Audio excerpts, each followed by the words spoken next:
Yeah, PowerPoint, that's all. Yeah, they know how to use it. They're just waiting for the person to come back.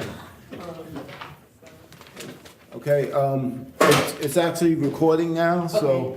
Great. Whenever the person comes with the laptop, the PowerPoint, just put the PowerPoint in, the mics are on. Okay. It goes through all 5 and you got the picture. So. Great. Thank you so much. So when she puts on the PowerPoint, is that what's going to be on the live stream? Yeah. Yeah. Yeah. Okay. Otherwise, how do we know what's on the live stream? Oh, okay, this is the picture of the live stream. That's you right now. Oh, it's a pretty wide angled lens. Yeah.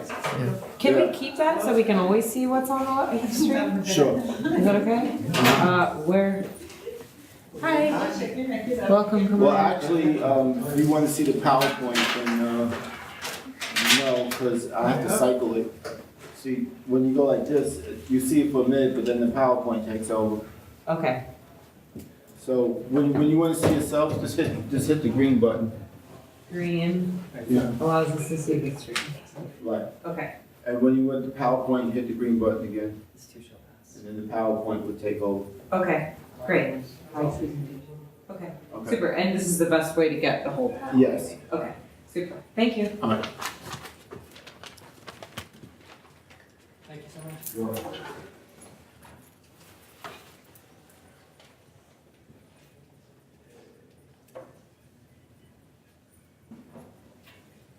Ray, I want to introduce you to yeah. my good friend Ron Hida. Hi. Ray is Zane. Hi. Ron Nice to meet you. Ron's at Queen's College. At Queen's College. Thanks for organizing this. Yeah. Amory. Maybe we should set outside. Yes. I just had a text from you going out a little bit. Call me later tonight.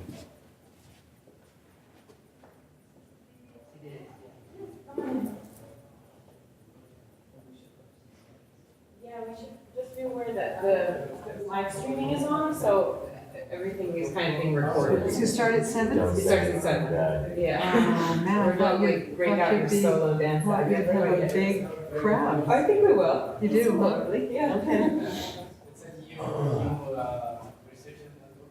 This is weird. This is a weird space. They're just connected. These three small. Thank you. It's right here.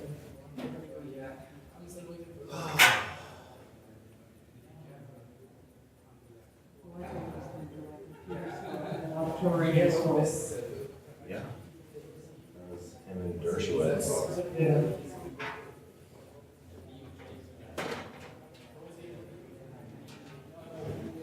It's out to the right. Hey, what's up, man? How are you? Good, good.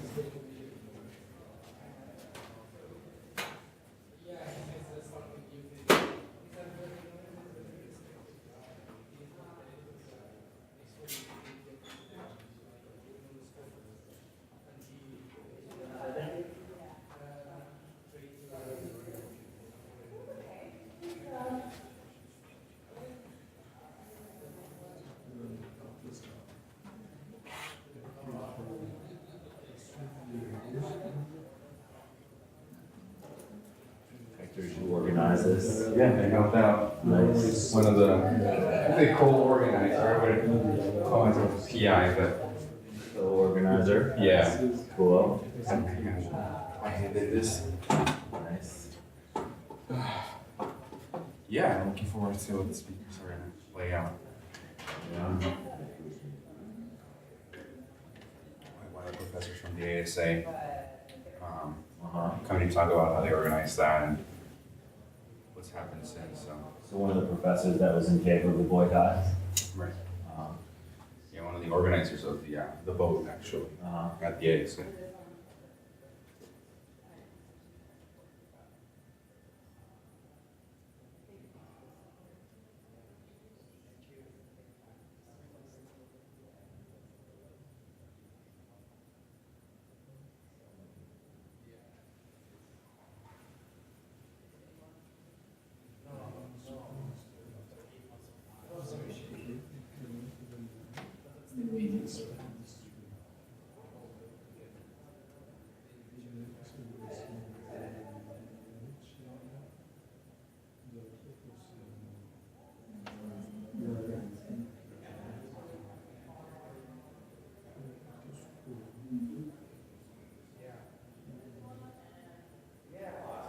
It's a new, so it's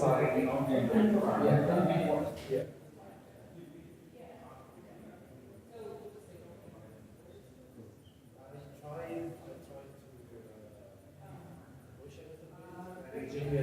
Oh, tea. Yeah. That's what's coming.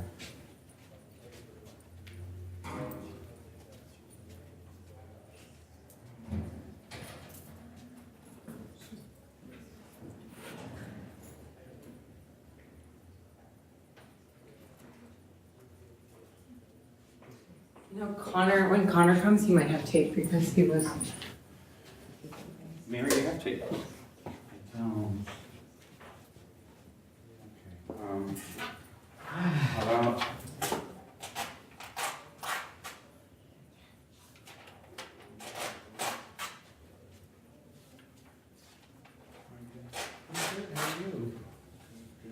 Congratulations on the scholarship. Oh, It's such yesterday's news. oh, yes, it.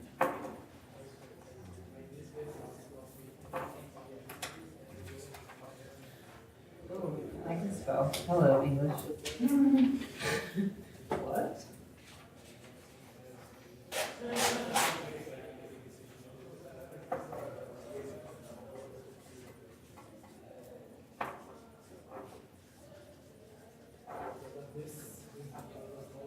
Which way is your arrow going? I haven't put that yet. Why don't we lay it outside and then it'll be easier. I'll just do one the opposite way then. Okay.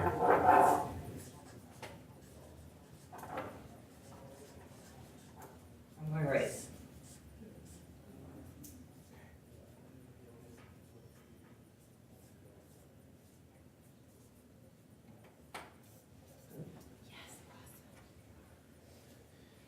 Okay, I won't put an arrow on it yet. Done.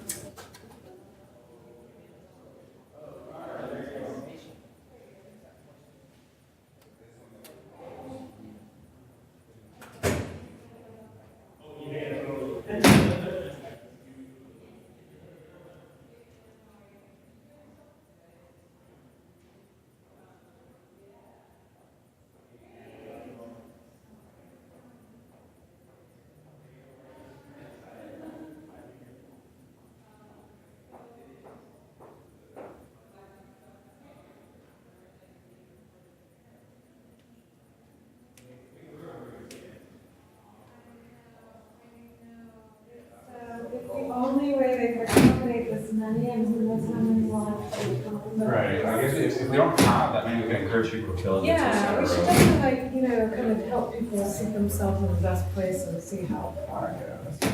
Yeah, I mean, Yeah. Did you try the mic? I owe the question, I haven't just The stupidest things can go wrong, like that. always. Yeah, so it's just. We have water for the steep. That works, that's good. And then one person is gonna use PowerPoint, right, but she's Ashley or- not here. I think it's a female person, if I remember Radhika? right. I don't, Radhika? maybe, yeah. It wasn't someone I communicated with.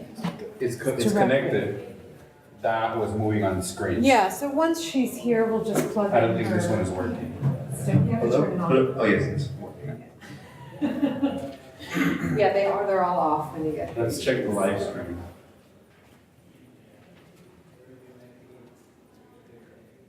Hey, how's it going? Good to see you. So this is Mary, she'll be introducing you, man. Hi. Yeah, how are you? Good to see you. Here's the other side.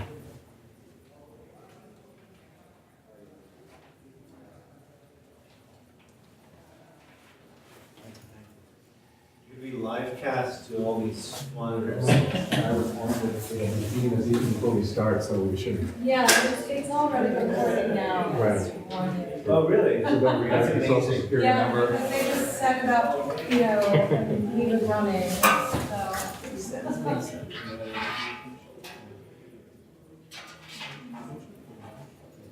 Need coffee? I'm gonna go upstairs and grab. No, there's water, and that's perfect. Water's cool. Yeah, thanks for asking.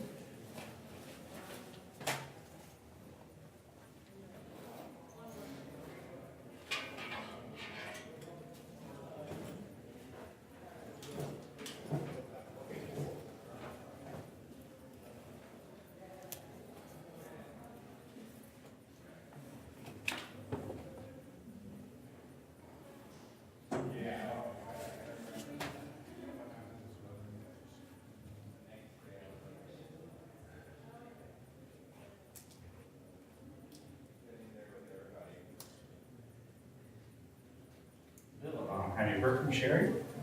I haven't heard from Sherry, but I just sat with Ashley Dawson, he's here, he doesn't have to. Okay, good. Okay, good. Yeah, I think Sherry might be from work. Well, I'm crashing my place. hopefully she is here, yes. Yes, well, she doesn't get stuck coming from New Jersey, which it happens in these parts. Yes. Andrea, Hi, nice to meet you. How are Thanks you? for coming in Yeah, for thanks this for- event. Yeah. Yeah. Well, no, it's my pleasure. Yeah. It's great to have you here. You get to see all the Our action. voice. Yeah, Yeah. I know, it's thrilled. I actually I was reading that. Yeah, it's nice to meet you. To be back. Good. Awesome. I'm in the paper part here. Check out Mike. Chapters, Mike so Dyer? we're getting there. Slowly. I'm reading about performances of in their world.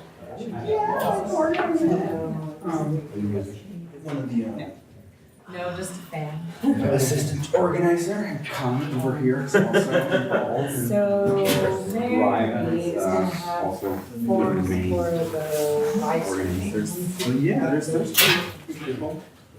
There's two people, and I think this is good, right? I think this is a good. So, this wait thing.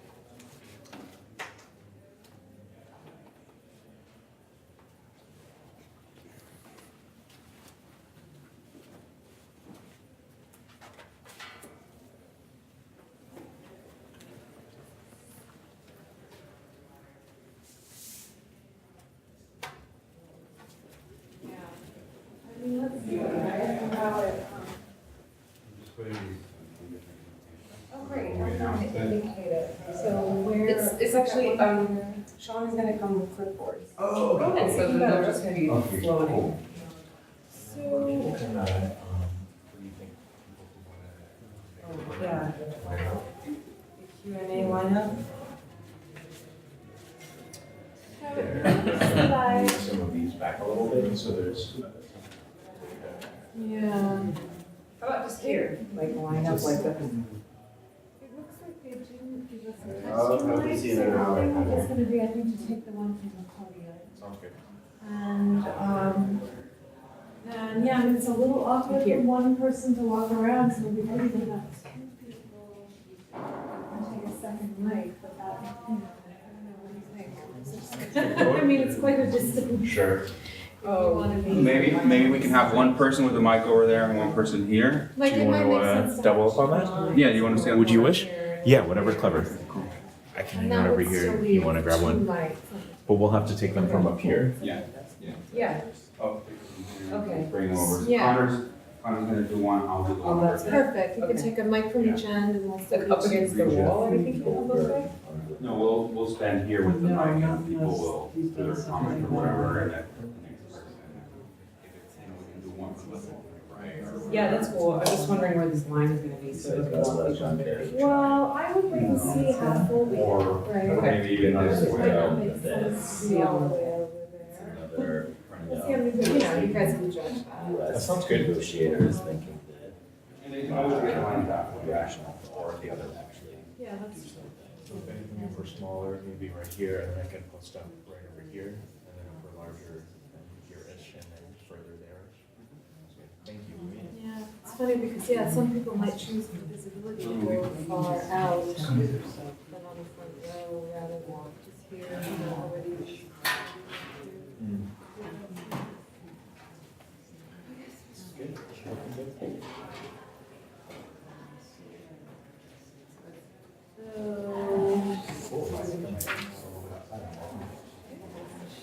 I liked your solution to entryway. Oh, Oh, I think it was one of them that said, stop, no further. Yeah, I think that works out. And I might take one of these. Outside too.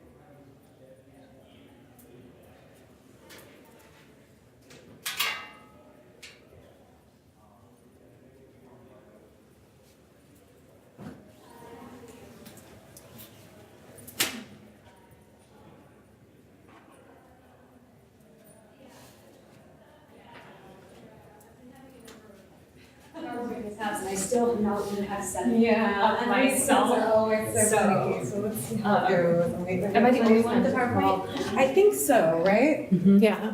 So let's plug you into this one and see how it goes.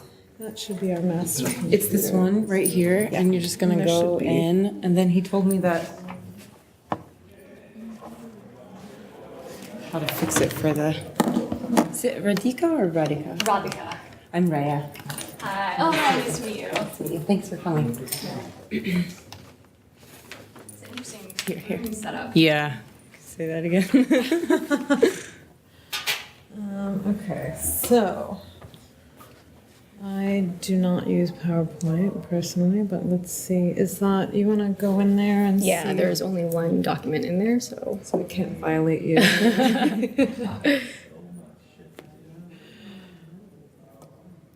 Super. So I just want to make it that, so this is what's the issue that I have, that, That's the entire thing. oops. Yeah, oh shoot, my mouse. I just want to reduce it so not everyone can see my notes.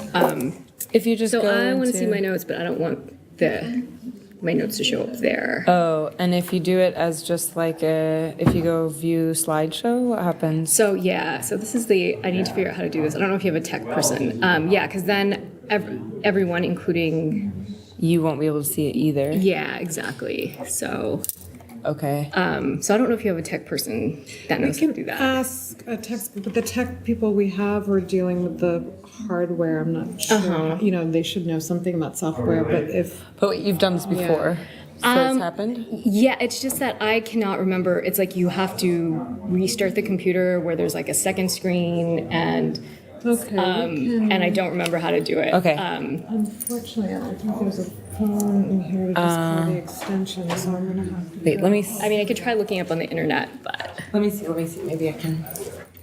Okay, so it would be like a split screen thing where it's actually running two at the same time. exactly. Okay, so we'd have to like turn on or turn off mirroring You want me to call them or you? to start with. If they no, let's call somebody because if I can't figure it out, maybe it'll be too late. Because it does vary from laptop to laptop. Yeah, and I'm more of a Mac person. Hey, thank you. You're That's welcome. perfect.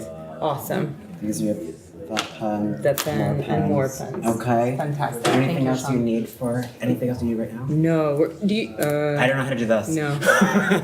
We're good. Thank you. You're welcome.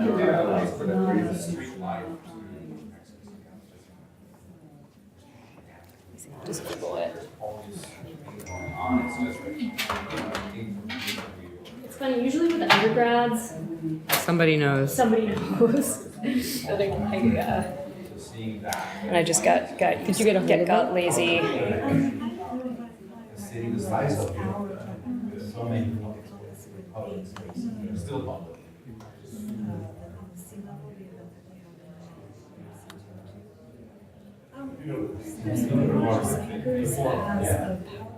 And what if we print your PowerPoint?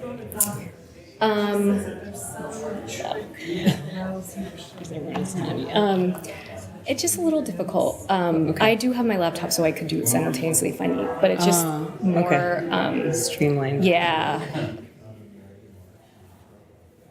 Great, thanks a lot. I really appreciate it. It sounds like somebody's gonna come. Okay, use presenter view. See 202 to 205. That's a great way. In PowerPoint? Yeah.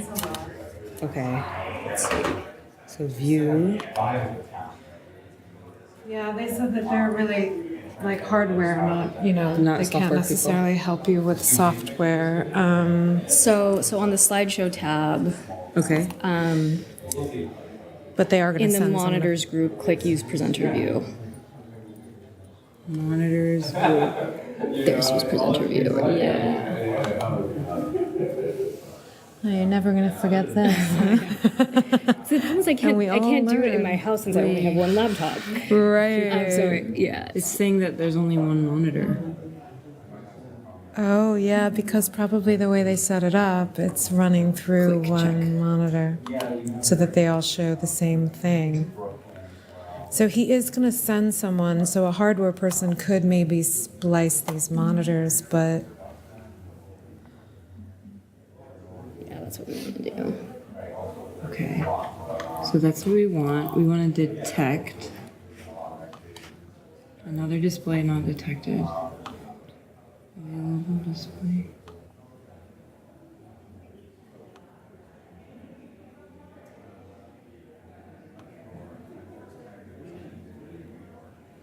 What is this? 1, 2, multiple monitors.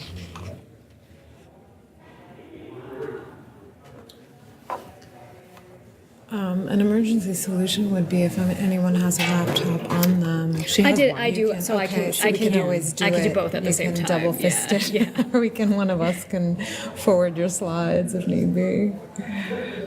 Why is no display detected?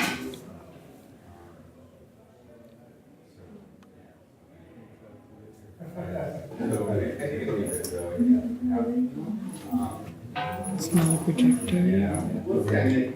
I think if it was a Mac, I could do it. But alas.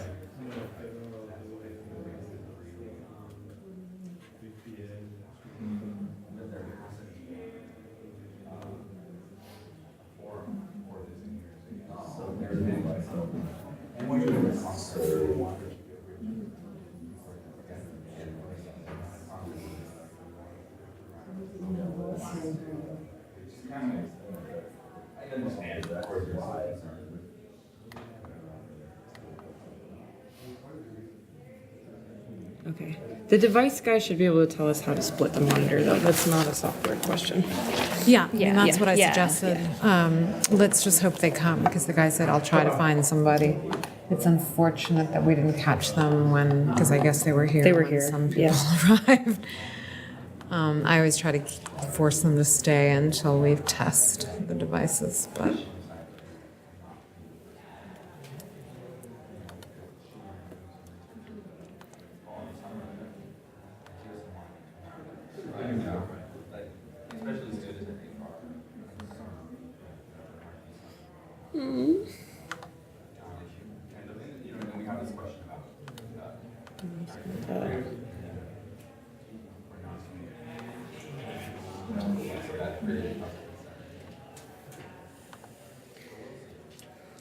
Okay, maybe it's not devices like that. We did use presenter view. Maybe we could just change that so not, I don't really want everyone to see my notes beforehand. As people come in, we could just put it on from the beginning or something. What if we put your laptop here? Would it make a difference? I don't think so. It's how it's set up in It's, yeah, the thing is that this is, Hi. excellent. So it seems that the monitor, the computer's not detecting there was more than one monitor. Well, explain Yes, it to him what is. you want to do first so that You just he want to show your understands. PowerPoint? Yeah, in presenter view, so I see my notes and they just see the pictures. Oh, in presenter view. It's not really possible with this one. Unfortunately,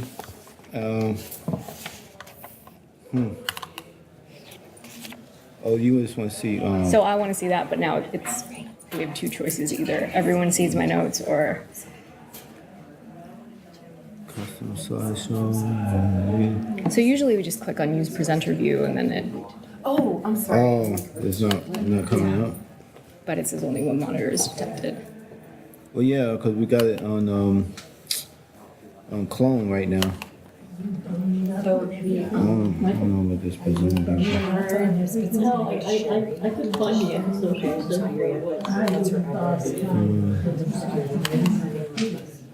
Extend. But so you have it. Extend display. Thank you so much. Show desktop.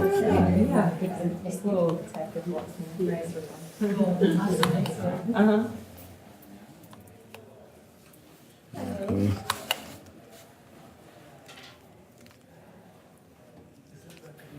Let me see.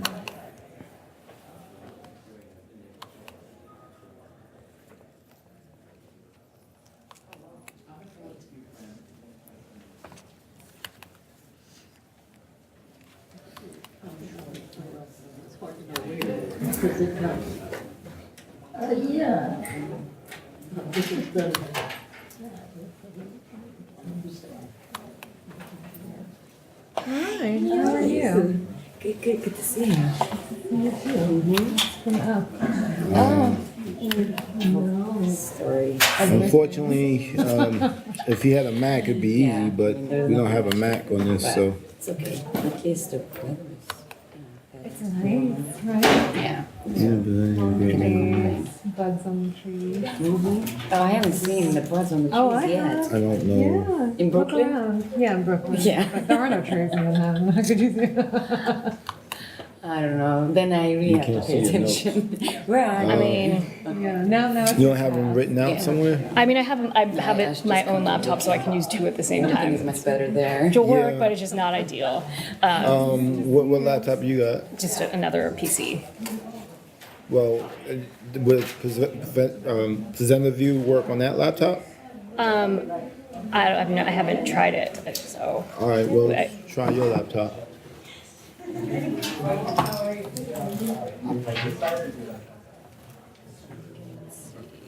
Is it loaded up already in Yeah. there?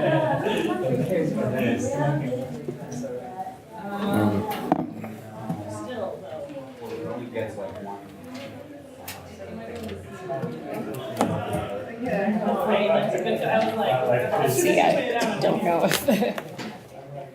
Okay, good.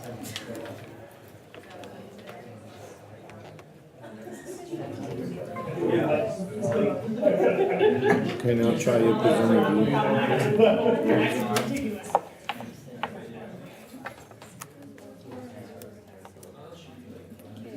Presenter view. I'm curious about mine. Probably because it's going through a splitter. So you guys gonna have to cheat it. Nothing is really happening. Fair enough, fair enough. I guess if you. Oh, it works today? All right, so we use yours. Okay. Yep. Here, just put that on top. You need to plug this in, or? I think I'm fine. Full battery. Just check. Let's see.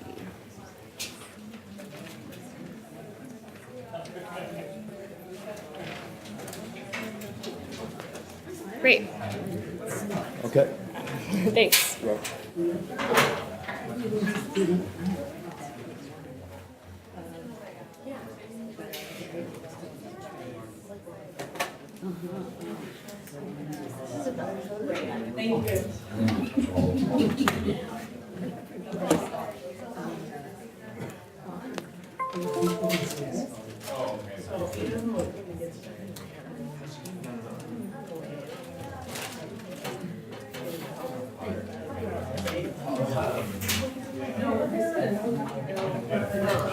I was doing that.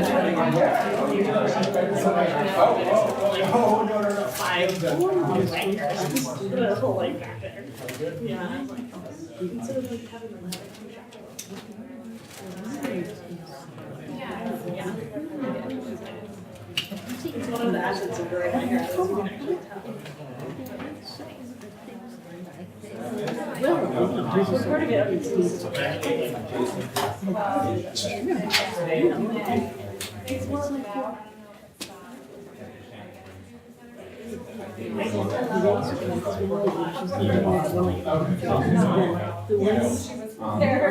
Anything like that.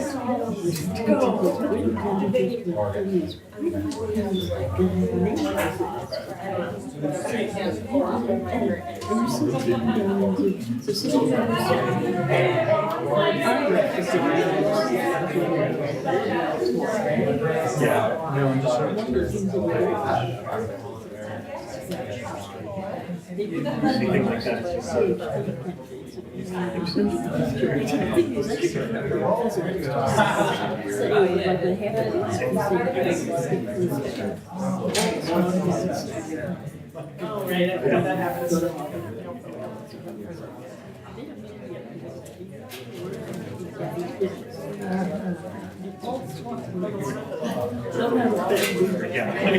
Like that, several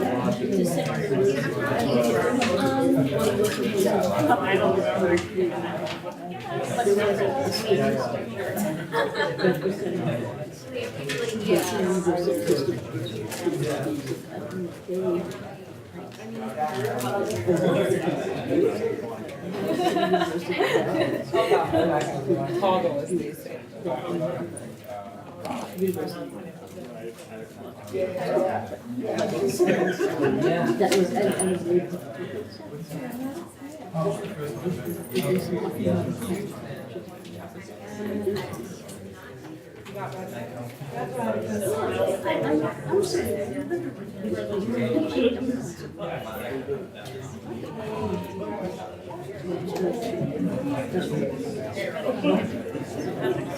You know, it's like how do you do?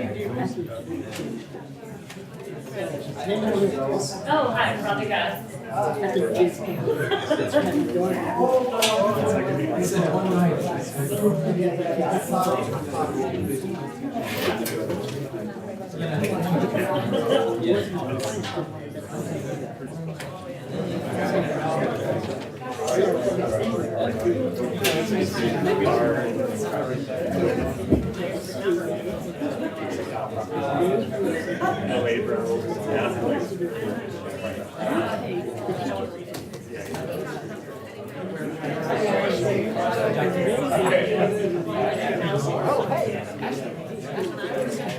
Good to see you. Very good to see you. How are you?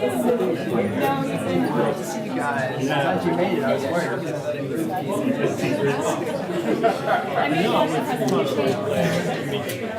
Good, good. Everything okay?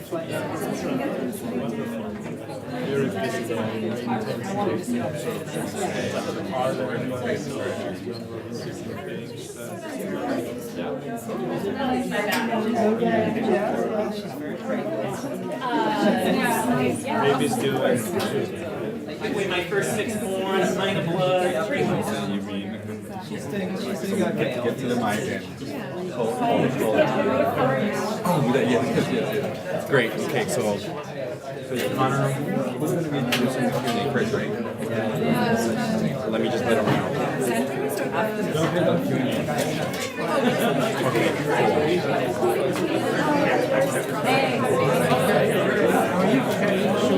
We sort of see jet lag, but you know, we joined the group, or maybe not for long. Right, exactly. Thanks.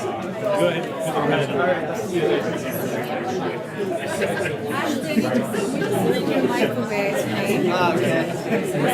Everything that you just said is already being recorded. Yeah. But now you can say that it's all right. Okay.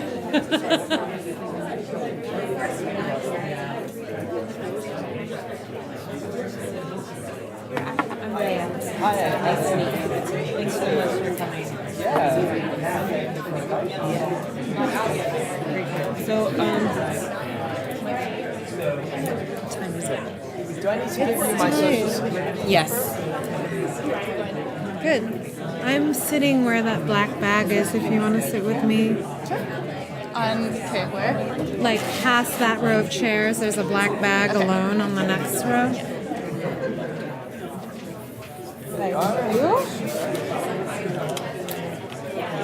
We need it. Address on your social. Okay.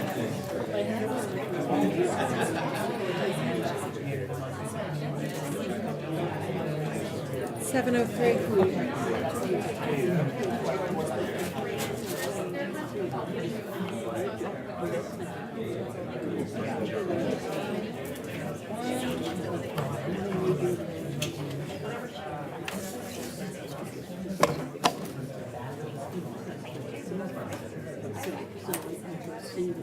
Thank you.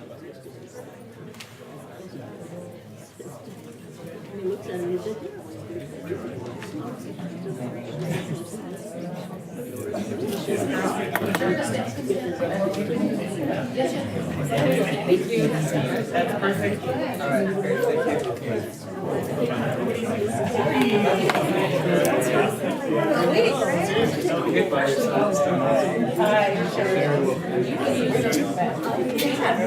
Now I know a face to go watch the game because I swear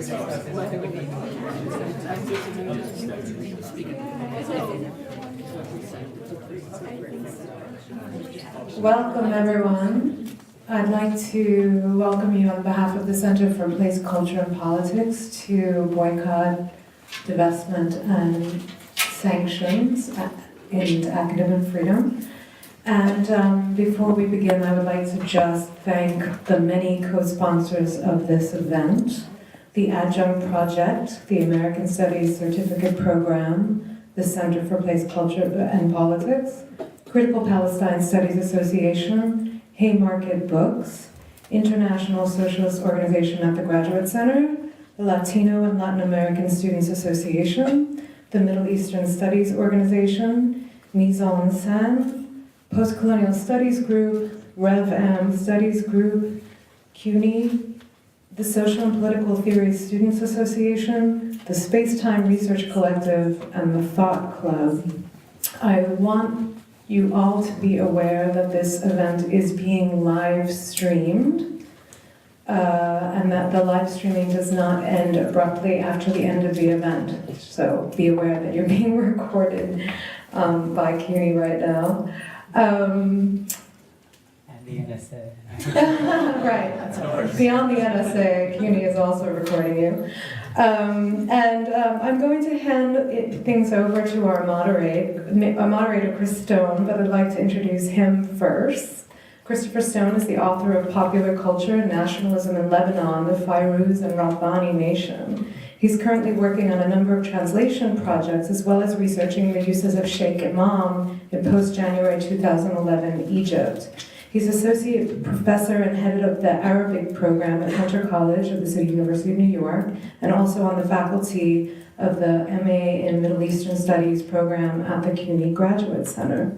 So I'll turn it over to Chris Stone. Thanks very much, Mary. Can I encourage people to move toward the center? We have such a wide room here. There are plenty of seats here. People are free to sit where they want, but it'd be great if we could have people sort of converge in the middle. One last mention that I forgot to make is there is a sheet like this going around if you would like to sign up to be notified of other BDS events at the Graduate Center in CUNY. Thanks, Mary. I also would like to thank the organizers and the sponsors. I'd like to thank you all for coming out today, and I'd really like to thank the panelists for coming to speak on this very important and timely topic, and you'll hear from them on why we think it's so important and so timely. But before we begin, I just wanted to say a few words about the structure of the event tonight. This is a panel about BDS, Boycott, Divestment, and Sanctions, and Academic Freedom. And I want to be clear that my role is as moderator, not of a debate, but as a discussion between like-minded panelists on the issue of BDS, particularly on the B in BDS, boycott, and the issue of academic freedom. And this is not to say that there will not be differences of opinion between the panelists. We certainly welcome that. And we also welcome questions of all types, civil questions and comments of all type in the Q&A session, no matter what your position is on these issues. I will introduce each speaker briefly before he or she speaks, and we've asked each panelist to speak for approximately 15 minutes. After each of them has spoken, time permitting, I will try to engage them in conversation, but we want to be very careful to leave at least 30 minutes for questions and comments from the audience, and I'll talk more about the structure of the Q&A period when we get closer to it, but I would like to ask you from now, as you're thinking about your questions and comments as the panelists are speaking, to try to think about framing them in the context of tonight's focus, which is BDS and academic freedom, the intersection of those two things. Our first speaker tonight is Bill Mullen, who's Professor of American Studies and English at Purdue University. He's a member of the advisory board for US ACB, the United States Campaign for the Academic and Cultural Boycott of Israel, and faculty advisor to Purdue Students for Justice in Palestine. He's also the author of Palestine Boycott and Academic Freedom, a Reassessment Introduction, an essay in the current issue of the American Association of University Professors online Journal of Academic Freedom, and also co-author of Why is the American Elite Scared of BDS, which appeared on the site Mondoweiss in February of this year. Bill? Up to you.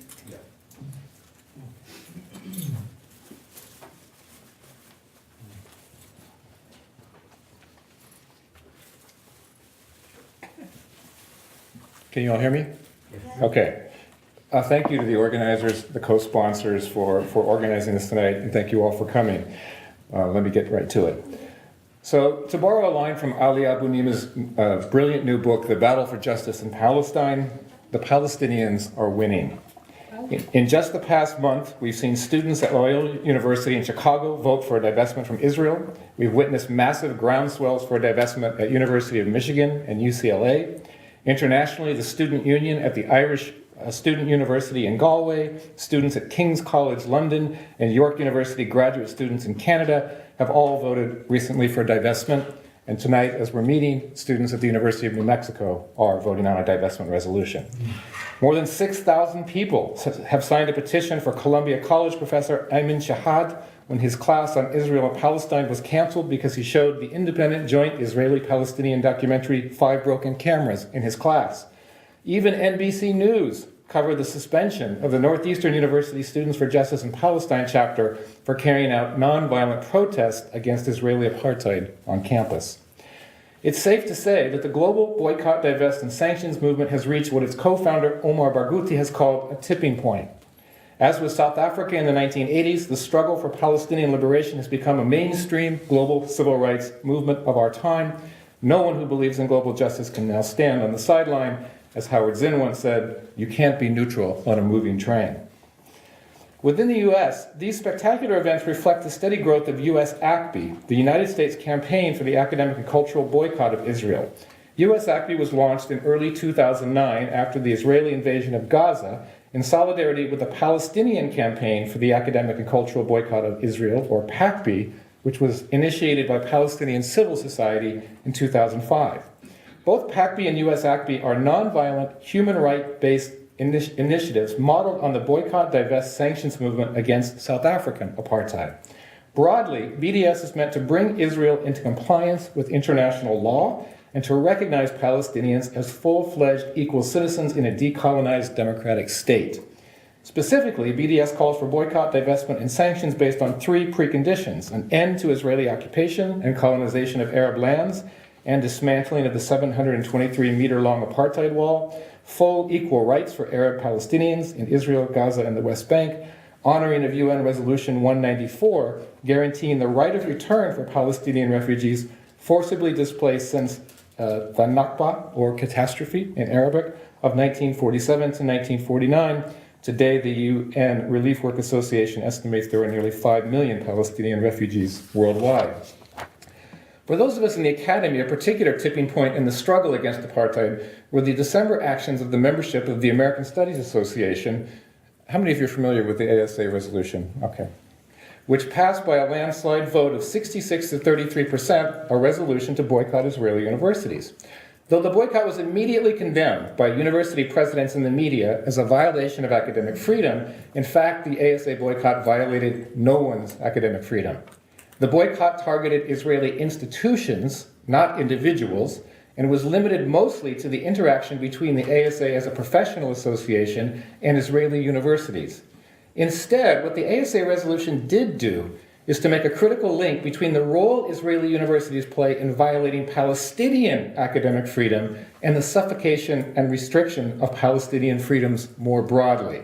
The ASA resolution argued, and I'm quoting, there is no effective or substantive academic freedom for Palestinian students and scholars under conditions of Israeli occupation, and Israeli institutions of higher learning are a party to Israeli state policies that violate human rights and negatively impact the working conditions of Palestinian scholars and students. I'm going to give you 5 examples. I could give you more. For example, Israeli universities provide the military intelligence establishment of Israel, as Omar Barghouti has noted, with research on demography, geography, hydrology, and psychology, among other disciplines that directly benefit the occupation. Israeli universities also commit acts that contravene international law, such as the construction of campuses or dormitories in the occupied Palestinian territory. Tel Aviv University is built partly on the former Palestinian village of Sheikh Mowanas. Second, the Israeli Institute of Technology, or Technion, very familiar to people in New York, I think? Okay. Develops weapons that have been used against Palestinian civilian populations in violation of international law. These include weaponized bulldozers used to demolish Palestinian homes and combat weapons used to kill civilians in attacks on Lebanon in 2006 and Gaza in 2008-9. Third, scholars and students at Palestinian universities face restrictions on travel and research and live under constant threat of violence. In December 2008, the Islamic University of Gaza was partly destroyed by Israeli bombs. Just weeks ago, dozens of students at Al-Quds University in East Jerusalem were injured during an Israeli military campus raid. Fourth, Israeli universities systematically discriminate against Palestinians. While Palestinians make up 20% of the population of Israel, they are less than 10% of the university's student body and less than 1% of campus staff. Palestinian applicants to university are 3 times as likely as Israeli Jewish students to be rejected. And then fifth, Israeli universities have tried to repress campus activity perceived as anti-Israel or pro-Palestinian. Israeli historian Ilan Pape, for example, was asked by the president of the University of Haifa to resign after he came out in public support of the boycott, divest, sanctions movement. And he was so harassed, he left the country and now teaches in England, as many of you may know. In addition to that, the word Nakba, Arabic for catastrophe, in 2011 was officially criminalized by the Israeli Knesset. This is not academic freedom, is the point. The ASA boycott resolution was a direct response to these conditions. Yet it was also important as an act of civil disobedience by a group of American scholars protesting their own state's support for this systemic repression. The ASA resolution stated that, quote, the United States plays a significant role in enabling the Israeli occupation of Palestine and the expansion of illegal settlements and the wall in violation of international law, as well as in supporting the systematic discrimination against Palestinians, unquote. The most obvious evidence of this enabling is the $3 billion in U.S. aid to Israel every year, much of it in direct support of Israel's military, and the routine U.S. veto of innumerable UN resolutions condemning Israel's illegal settlements and other violations of international law. These are features of what is often called the special relationship, in which the U.S. consistently refers to Israel as the only democracy in the Middle East, while supporting Jim Crow-like racism against Palestinians and other minorities, and we could include African immigrants, among others, in this group. But there are still other direct means by which U.S. universities are complicit. For example, on January 23rd of this year, the Israeli newspaper Haaretz ran a report headlined, Israel Bars Gaza Student from Travel to U.S. for Coexistence Program. The story reported that the Israeli group Gisha, quote, says the refusal to issue a permit to the 21-year-old is indicative of a policy shift that is making it more difficult for Palestinian students to study abroad. The student in question was to have participated in a program at NYU, which made no comment on the report. This was in sharp contrast to NYU President John Sexton's immediate condemnation of the ASA for its vote in support of the boycott on the basis that it violated academic freedom. Meanwhile, NYU has itself opened up a campus in Abu Dhabi, in the United Arab Emirates, a country with a horrific record of human rights abuses, and where, ironically, Israeli Jews cannot freely enter. More broadly, then, the ASA resolution was intended to expose a real and ideological conjunction between Israeli and American universities complicit with Islamophobic racism and repression on one hand, and support for expansionist U.S. foreign policy and regional interests on the other. We can begin to understand the contours of this conjunction by looking at what Ali Abunimah calls the war on campus against supporters of BDS and critics of US foreign policy. We should recall, for example, the 2011 trial of 10 University of California students charged with violating the California Penal Code for their nonviolent protest at the 2010 appearance at UC Irvine of Israeli Ambassador Michael Oren. Oren was the spokesperson for the Israeli army during its military attack on Lebanon in 2006, which resulted in more than 1,200 dead. The students were arrested, charged, and convicted of conspiring to disrupt his appearance for standing up and saying things like, propagating murder is not free speech. In hindsight, we can connect that war to the physical attacks at students on this campus for protesting David Petraeus' appointment to teach at the CUNY Graduate Center after prosecuting a murderous American war in Iraq. In both cases, public institutions of higher education use state intervention, literally the police, to harass, beat, arrest, and intimidate tuition-paying students. Needless to say, many of these students were Arab, Muslim, or students of color, a profound example of what Ali Abunimah calls a form of global policing, where Israeli apartheid and what Michelle Alexander calls the new Jim Crow are yet again partners in each other's crimes.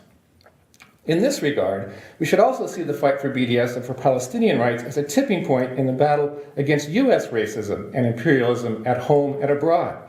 As Adam Hania, author of Lineages of Revolt, Issues of Contemporary Capitalism in the Middle East, has said in a recent interview, quote, in the case of Palestine, we need to go beyond considering the Palestinian struggle as just a human rights issue, but rather see it as integrally connected to the ways that capitalism in the Middle East has formed under the aegis of Western domination.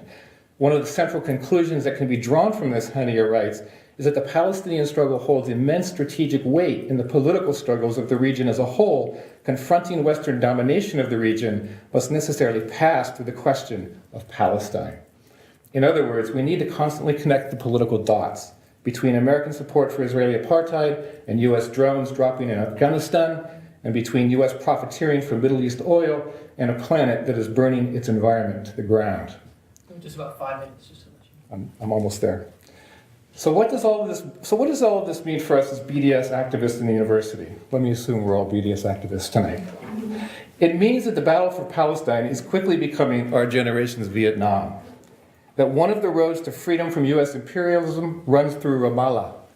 That our organizing for BDS as Students for Justice in Palestine chapters, labor unions, LGBT activists against Israeli pinkwashing, this is Israel's promotion of its gender equality and tolerance for gay and lesbian rights as a way of pinkwashing its discrimination of the Palestinians.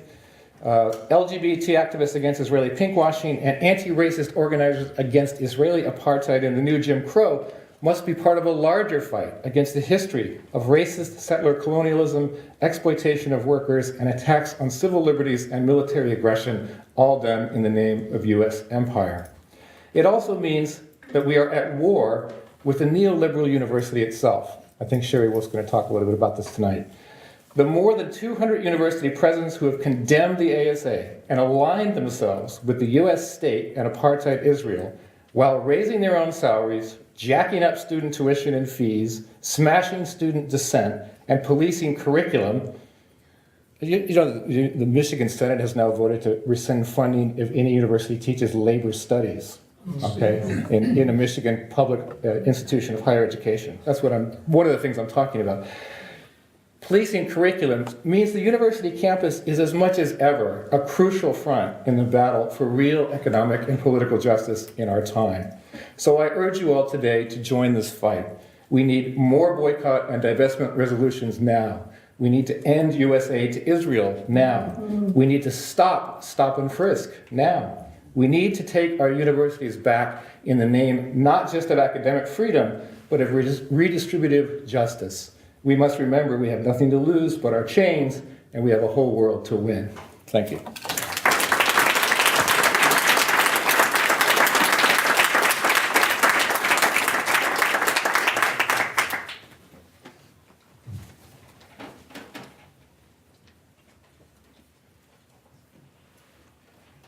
Thank you so much, Bill. Thank you very much.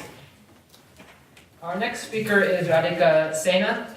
She's a staff attorney at the Palestine Solidarity Legal support, and she's cooperating counsel at the Center for Constitutional Rights. She's a contributor and co-editor of Peace Under Fire, Israel, Palestine, and the International Solidarity Movement, which was published by Verso in 2004.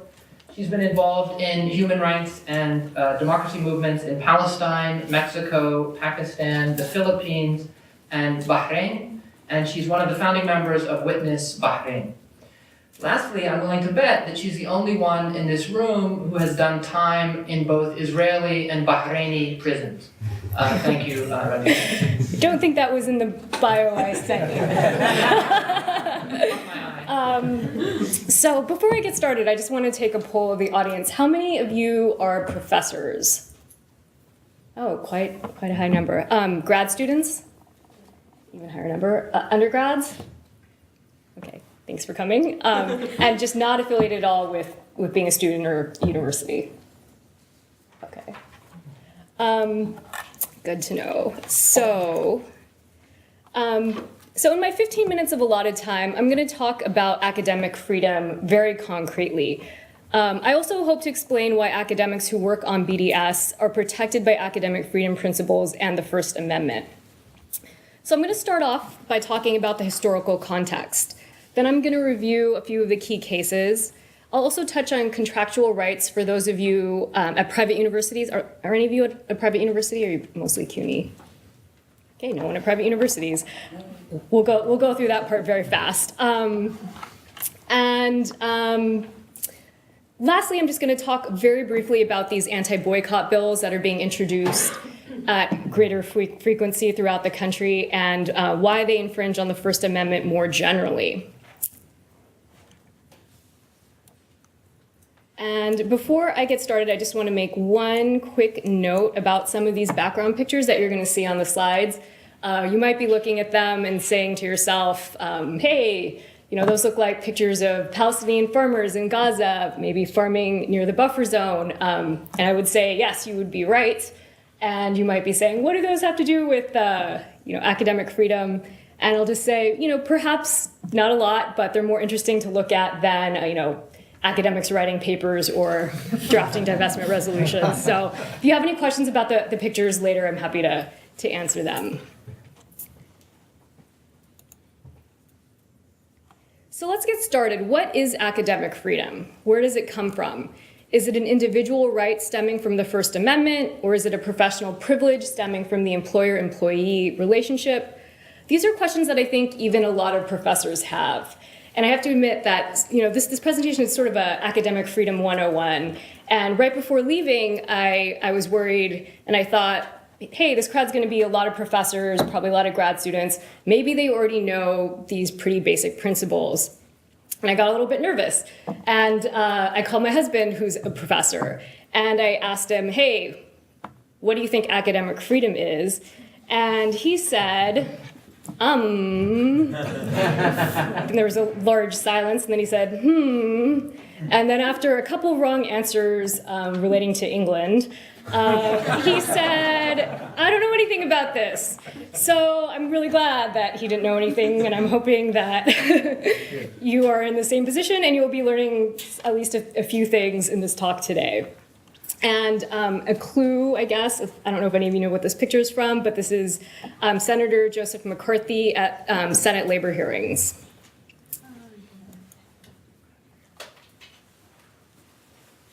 So if you look at the First Amendment, it doesn't mention the word academic freedom. There's the text on the slide there, and it says, Congress shall make no law respecting an establishment of religion or prohibiting the free exercise thereof, or abridging the freedom of speech or of the press, or the right of the people peaceably to assemble and to petition the government for a redress of grievances. So I want to go back about 100 years to explain how academic freedom developed and how the Supreme Court recognized academic freedom by invoking the First Amendment.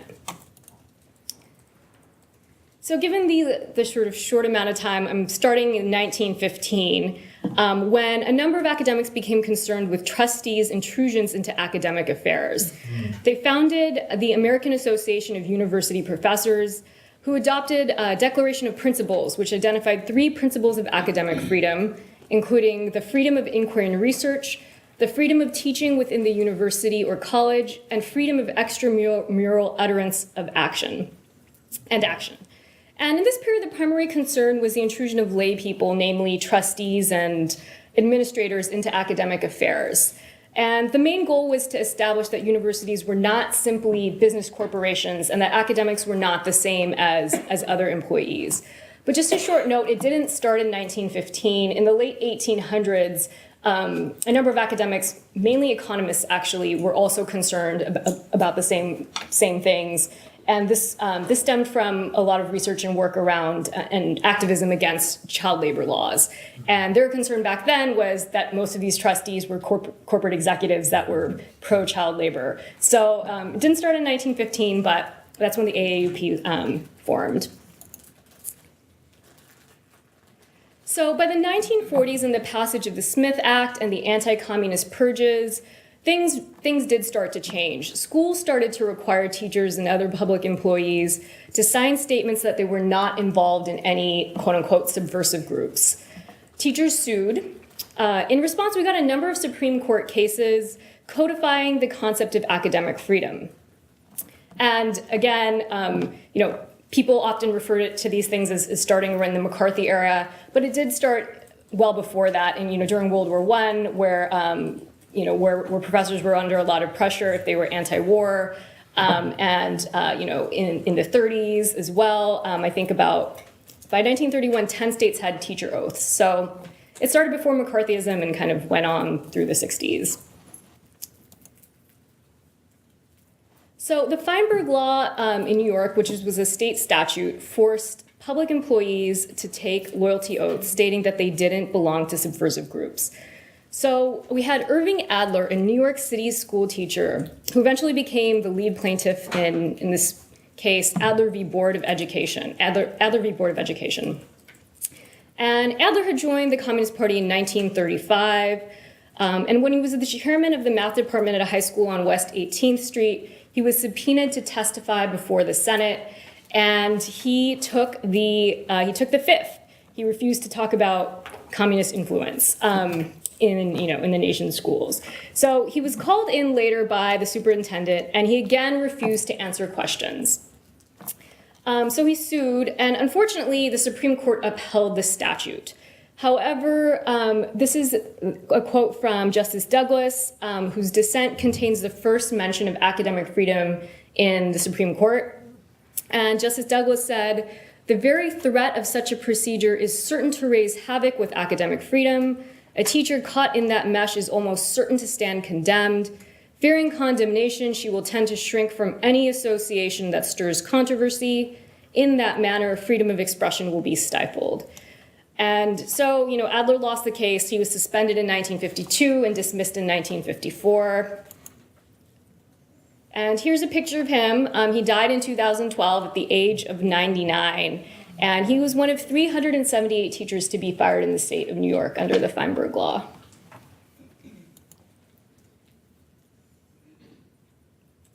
So 11 months later, the court struck down a state loyalty program for the first time. And this was a case out of Oklahoma. And the oath forced public employees to swear that they hadn't been members of an organization listed on the Attorney General's list for the past 5 years. And professors at one state college refused to take the oath, saying that they had never been part of a communist party or a subversive group. An Oklahoma taxpayer sued to block the state from paying their salaries. And here you have a concurrence from Justice Frankfurter, who emphasized the importance of academic freedom. And Justice Frankfurter said, "Such unwarranted inhibition upon the free spirit of teachers affects not only those who are immediately before the court, it has an unmistakable tendency to chill that free play of the spirit which all teachers ought, especially to cultivate and practice. It makes for caution and timidity in their associations by potential teachers." Don't worry, I won't make you go through too many cases, only 2 more. So here we have a landmark case where the court recognized the grounding of academic freedom in the Constitution. And here we have a case where University of Hampshire economist Paul Sweezy, any of you know him? Ever heard of him? Okay. just want to check, was interrogated by the New Hampshire Attorney General about suspected communist affiliations. And Sweezy refused to answer a number of questions, though he did say that he thought Marxism was morally superior to capitalism. Wow. And I'll just add that Justice Frankfurter had been following the situation in South Africa and how the legislator there was planning on reducing non-white students to second-class status. So Justice Frankfurter's concurrence focused on how the state's security justification, in this case, was vague when weighed against the grave harm resulting from governmental intrusion into the intellectual life of the university. So he included in his argument the poignant plea of South African scholars who identified 4 essential freedoms of the university. And those included the freedom to determine who may teach, what may be taught, how it shall be taught, and who may be admitted to study. So this is the seminal Supreme Court case which extended First Amendment protection to academic freedom. And this involved faculty at SUNY Buffalo who were forced to sign documents swearing that they were not members of the Communist Party. Those who refused were fired. Now, the Supreme Court in Kajian v. Board of Regents overturned Adler, ruling that loyalty oaths prohibiting membership in quote-unquote subversive groups unconstitutionally infringed on academic freedom and freedom of association. They struck down the loyalty oath. And this is an important quote from that case where the Supreme Court says, "Our nation is deeply committed to safeguarding academic freedom, which is of transcendent value to all of us and not merely to the teachers concerned.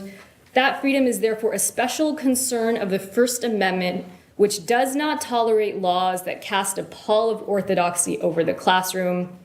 The classroom is peculiarly the marketplace of ideas."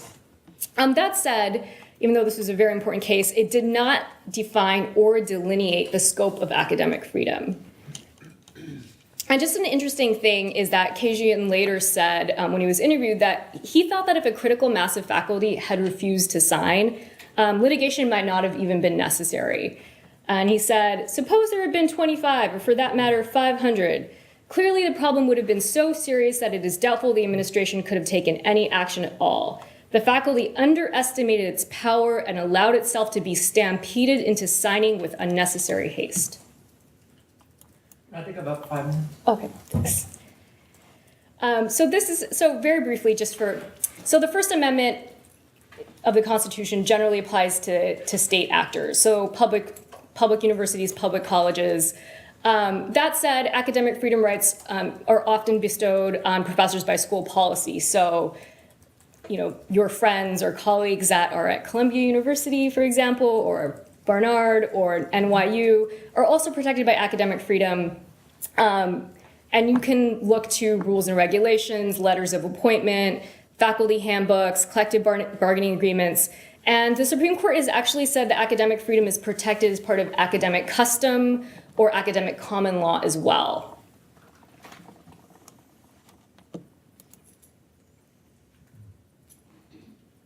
And so very briefly, I just want to talk about these anti-boycott bills that are being introduced and why they raise constitutional red flags. And I think other speakers are going to talk more in depth about the bills themselves. But how many of you have heard of these bills? Following them in New York? Okay, most of you, that's what I figured. So basically, a number of states, Illinois, New York, Maryland, Florida, even Kansas, the House have introduced bills recently that either completely withhold state aid or reduce state aid to universities who fund memberships or travel in organizations that have endorsed academic resolutions against Israel.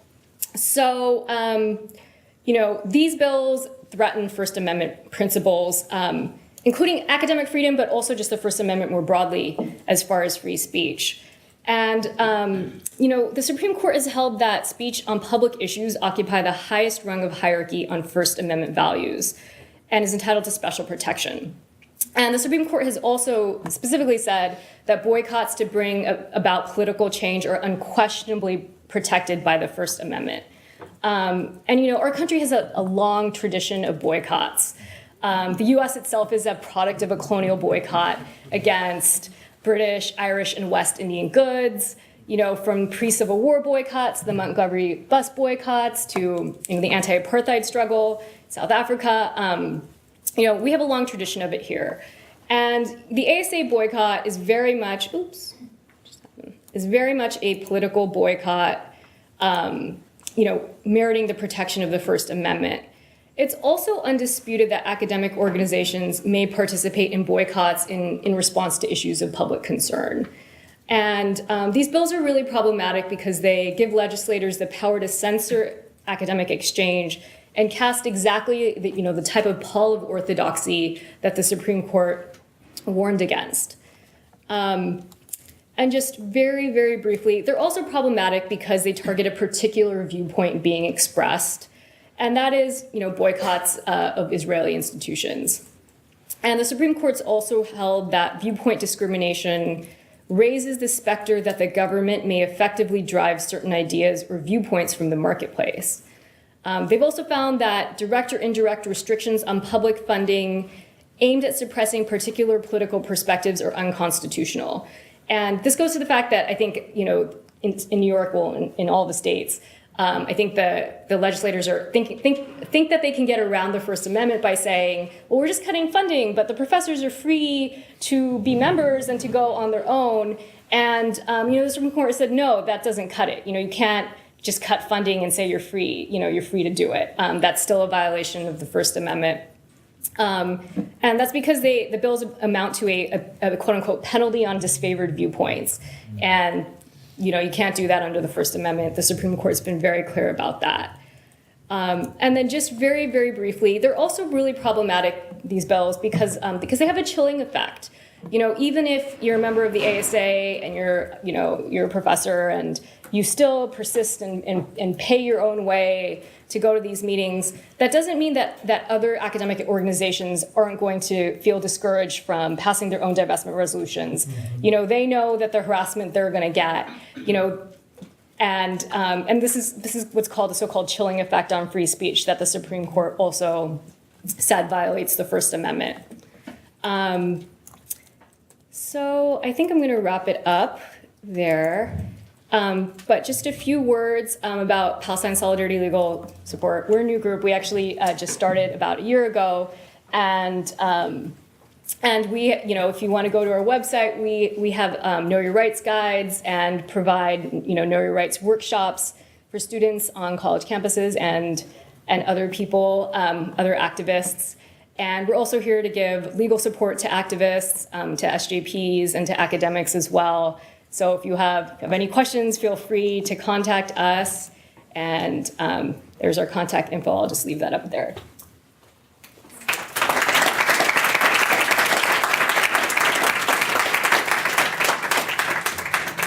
Thank you, Radhika. Sherry Wolf is our next speaker, and she's Associate Editor of the International Socialist Review, and she's a member of Adela New York, the New York Campaign for the Boycott of Israel, and Queers Against Israeli Apartheid.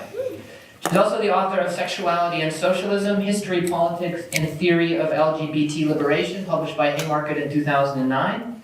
She's also the author of an op-ed piece published in theadvocate.com entitled, What's So Gay About Apartheid? Clever title. I do want to thank the CUNY Grad Center, and I have great respect for the work of my colleagues on this panel. I think it was years in the making, the ASA boycott, quite literally. And the work that Radhika and her colleagues are doing legally is absolutely instrumental to allowing activists to have the successes that we have.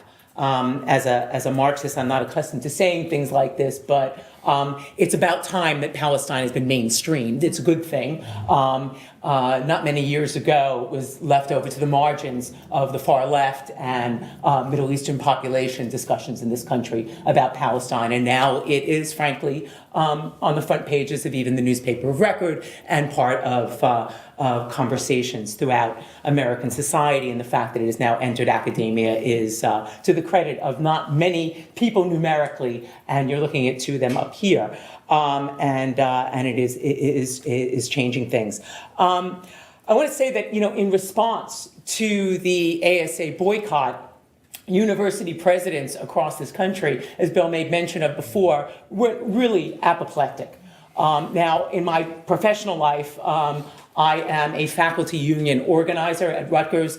Things like that actually give me great joy when presidents are apoplectic, because it means they're pissed off, and that's a good thing, because they're miserable human beings for the most part, who are really corporate avatars, and who spend most of their lives lunching with people who have millions of dollars to put into the endowments, or sending off these sort of mind-bendingly patronizing letters to students and faculty. That seems to be in the job description. So when they go crazy, we know that we've done something right.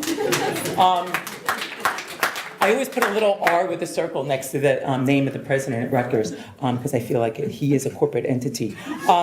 Because really what they're responding to is that the peasants were rising up, and speaking out, that faculty who had long been quiet, at least in a collective sense, had the audacity to dissent. A very typical, I didn't pull this one out, and I read many of these letters. Once you read one, you pretty much get the sense. A typical written rebuke of the faculty came from Johns Hopkins president Ronald Daniels and provost Robert Lieberman, who wrote, and I quote, "This boycott is a contradiction, one that threatens what it purports to protect, the freedom of thought and expression that is the heartbeat of our academic community." And, this hallowed institution of academic freedom was under attack, and university presidents from across the sort of public, private, and geographic and political spectrum were apparently united in defending this consecrated and venerated and sacred ground of academic freedom. Please, someone cue the orchestra. Because our scholars and our intellectuals, our teachers, our researchers are being denied their right, in their words, to express unconventional views, go down untrodden paths, pursue controversial hypotheses.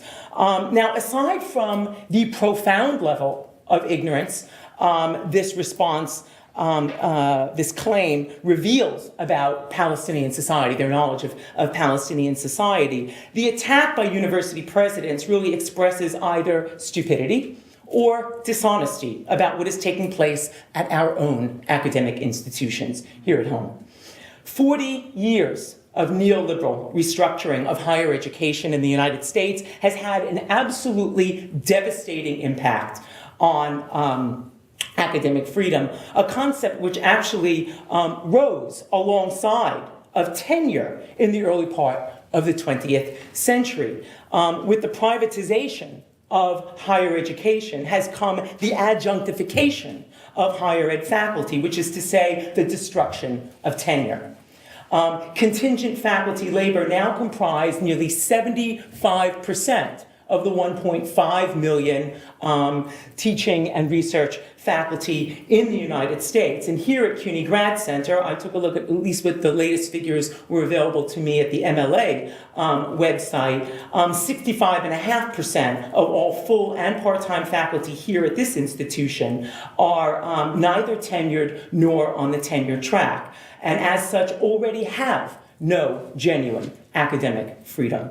Now, this is not unique to the Grad Center, of course. I took a look at a few other schools within CUNY. Kingsborough is at 70% non-tenured. At Hunter, it's 65%. At John Jay, 66%, and on and on and on. And that, again, is not a CUNY sort of phenomenon. That is something across the board throughout the United States. Tenure is actually so central to academic freedom that 75 years ago, when the first higher ed union codified its mission, the American Association of University Professors called it, this is the name of the statement, the 1940 Statement of Principles on Academic Freedom and Tenure. Let me read the introduction to that statement. The purpose of this statement is to promote public understanding and support of academic freedom and tenure and agreement upon procedures to ensure them in colleges and universities.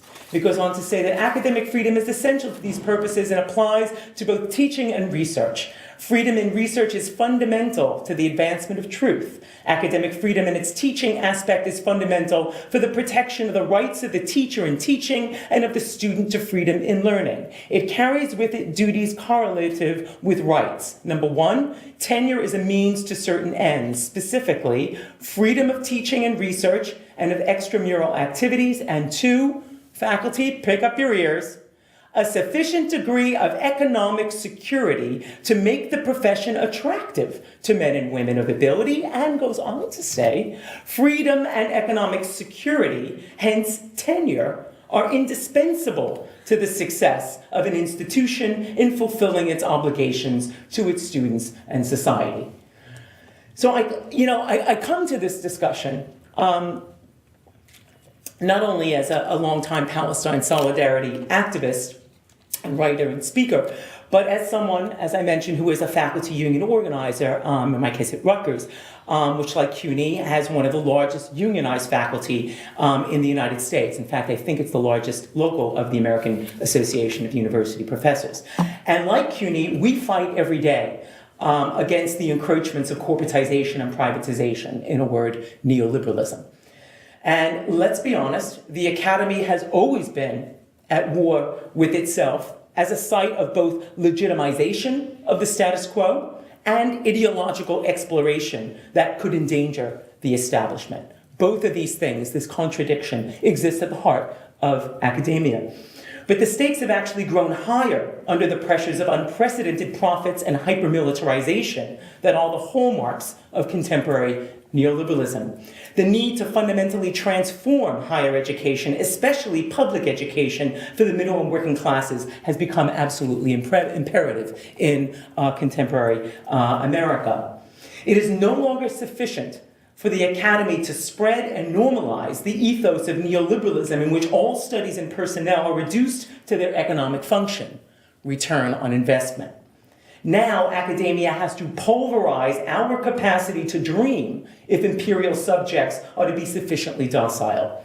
It's not a new project, but I believe, like global warming, we have, in fact, reached a tipping point. Henry Giroux actually fleshes out this concept in his latest work, Neoliberalism's War on Higher Education. It seems to me that the systemic assaults on universities are not merely profit-driven, but ideological and structural bulwarks against mass resistance. The way he puts it, Giroux, he puts it this way: capital is not only wedded to the production of profits, it is also invested in a form of intellectual violence that legitimates its savage, market-driven practices and the exercise of ruthless power. That's what he has to say. And I think that that means that steep cuts to the study of art, of language, of philosophy aren't simply the result of the inability of these curricula to contribute enough to the bottom line. The humanities are dangerous because they stoke critical thinking, they question established norms, and encourage an iconoclasm that threatens power. Now, you keep this framework in mind and return to the question of academic boycott on Palestine. Because all too often, I think, when we speak of Palestine, there is, however unintentional, and I believe it is largely unintentional by many people who are solidarity activists, a sort of almost political exoticization of the conflict and the struggles of the Palestinian people. Given their brutal daily life, it's not hard to understand why the human rights abuses of Israel's occupation, which is to say the mass punishment and imprisoning of a population behind walls and under siege, would evince this. But as scholars and activists, or activist scholars, it's crucial that we also understand the all too familiar aspects of Palestinian society, because Palestinian society has also undergone decades of neoliberal restructuring. Though Palestine is largely viewed as a humanitarian issue, the political economy of Palestine forms an essential link to U.S.-Israeli imperial rule and patterns of capitalist development throughout the Middle East region. Recent books that Bill referred to, Ali Abu Nima and Adam Hania, this is his book, Lineages of Revolt. It's absolutely brilliant, by Haymarket Books. See, I'm the only one here without a law degree or a PhD, so I have to prove that I'm literate. I brought my book. It's wonderful, Lineages of Revolt. And for decades, a sort of mostly, what they lay out in both of these books in different ways, in a slightly more intrepid way around the political economy, talks about how for decades a mostly agricultural Palestinian society has been forced off their land, squeezed into urban slums, and when there is work, forced into the lowest stratum of the Israeli labor force. And in the early 1990s, the US and its client state Israel had a problem. Arab governments, due to their own domestic pressures, as a result of Israel's repression of Palestinians during the first two intifadas, were boycotting Israel, right? This wasn't the first time that Arab governments were actually boycotting Israel. This was a problem for the United States and Israel. Because in order for the US to ensure the free flow of goods, resources, and services throughout the region, they needed to step in and reshape the Israel-Palestine conflict in such a way as to integrate Israel into the regional trade and economic flows. And that's where we get the Oslo Accords. The Oslo Accords of 1993 were the result of that need. A false non-solution with a facade of Palestinian autonomy was grafted onto the conflict to woo Arab states away from boycott and toward an integrated Middle East economy with Israel. It worked. The creation of Palestinian Bantustans and the 400-mile apartheid wall were crucial to this, as was the transfer of the responsibility of many aspects of security from the Israeli state forces to the Palestinian Authority, which took over as the primary enforcer of security within the occupied territories. Palestinian labor was largely replaced by Israel with the importation of cheap labor from Thailand, the Philippines, Romania, other countries. Palestinian labor became, as Hania put it, a tap that they could literally turn on and off at will. Right? Quite literally, the flow of Palestinian labor could finally be controlled through the faucet of checkpoints and passbooks and an entire infrastructure of codes and regulations that strangled, starved, and impoverished the Palestinian society. And until the current Syria conflict, Palestinians not only constituted the world's largest refugee crisis, but the world's most dependent population on the United Nations, the World Bank, and the IMF, which is to say, total economic control of Palestine by the West. The Palestinian Authority was transformed not only into the security and torture force for Israel, but the debt collector as well. As with the United States and elsewhere, neoliberalism in Palestine works to atomize the population, disempower them, and turn people away from the collective struggle and toward individual consumption, at least for the tiny layer of Palestinians who act as a sort of interlocutor for Israel, Israeli and foreign capital. The walls of Ramallah are no longer covered with political graffiti. In fact, today they are largely covered with advertising. And there are Palestinian rich people who help run enterprises like SodaStream's factory in the West Bank with indentured Palestinian labor who describe their conditions as slave-like. But in Palestine, like in the US, neoliberal structures also work to undermine the conditions of their own existence by exposing the complicity of those in power. In their case, the Palestinian Authority compels a layer of Palestinians to turn toward alternative means of resistance, BDS. BDS has become the new movement to challenge Palestinians' political and economic immiseration. This is why I think the academic boycott is such a crucial step forward for us and for them. The very people in this country entrusted by the establishment to inculcate the next generation with neoliberal ideology, professors, are themselves not just victims of restructuring, but now resistors to it. Israel is an ethnocratic police state whose occupation of Palestine amounts to a colonial settler state. Israel is the quintessence of neoliberal crapification. Human rights violations, colonial occupation, privatization, racism, and the proliferation of high-tech security and pharmaceutical economy geared toward nothing other than militarization. That is why, in my opinion, it is an obscenity. It is an absolute obscenity for university presidents, for US legislators, for newspaper editors, and for academics to ask an increasingly precarious professoriate to defend an abstract version of academic freedom at home in the interest of not destabilizing a human rights abuse masquerading as a nation, which in my belief is what Israel is. For people here who find these arguments compelling, don't sit there and click at a petition online and have that be it. Get involved in this. Here in New York City, $1 New York is sort of like the SJP for adults. It's the BDS movement to get involved in. In fact, it's Omar Barghouti's cousin who helped found it here.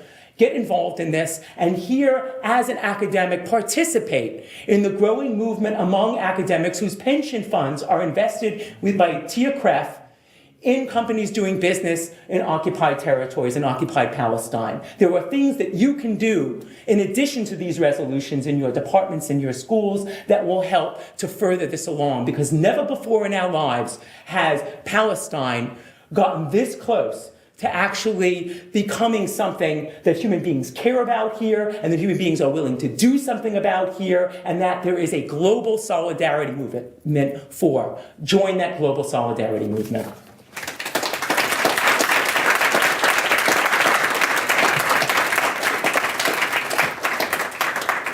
Thank you so much, Sherry. Our first speaker is Ashley Dawson, who's professor of English at the City University of New York's Graduate Center right here and at the College of Staten Island. He's the author of a number of books and co-editor of Dangerous Professors, Academic Freedom and the National Security Campus, which was published by Michigan University Press in 2009. He's also the editor of Social Text Online and of the AAUP's Journal of Academic Freedom. In that latter role, he edited the Journal of Academic Freedom's current issue, which focuses on BDS, freedom of expression, and the academy. Thank you so much, Chris. Thank you to the organizers for putting this event together. It's really great to be here. Really honored to be on a panel with so many fantastic and distinguished speakers and colleagues. And thank you all for coming out tonight. So I want to talk about how academic freedom is used not just as a defense, but also as a bludgeon. And I'm going to touch on some of the same issues that other panelists have touched on, but I think give them a bit of a different spin. I particularly want to look at how there's a long history to the academic freedom, but how over the last decade it's being used to shut down controversial statements and to try and control academia in particular. And we see that most clearly in relation to the topic tonight, that is the struggle for justice in Palestine, which Edward Said called the last taboo in America. And a lot of what's happened since the ASA vote in December has shown that how right he was, although of course he was speaking quite some time ago. So one of the problems with academic freedom, to go into the history of it, is that we usually see it as synonymous with free speech in the United States. But what I think we need to realize is that there's been an evolution to that point. That's not always been the case. In fact, ideas of academic freedom were developed and deployed in American academia before free speech was something that was available in all the different states of the United States. The idea came from the German university system in the late 19th century. As we already heard, it included freedom of professors to teach, freedom of students to learn, and then also the autonomy of the university and its own self-governance. The idea here, of course, was to protect universities and the people who inhabited them from tampering by the church and the state, right? The two big nemesis at the time of free thinking and critical articulations about the state of affairs in society.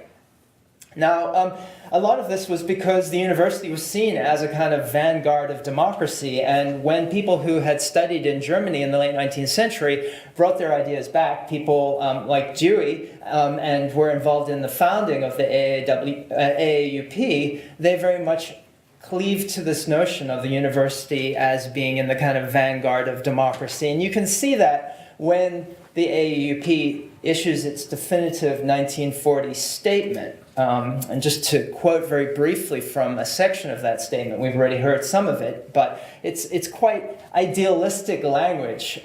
They say, quote, "A true university should be an intellectual experiment station where new ideas may germinate, and where their fruit, though still distasteful to the community as a whole, may be allowed to ripen until finally, perchance, it may become part of the accepted intellectual food of the nation or of the world."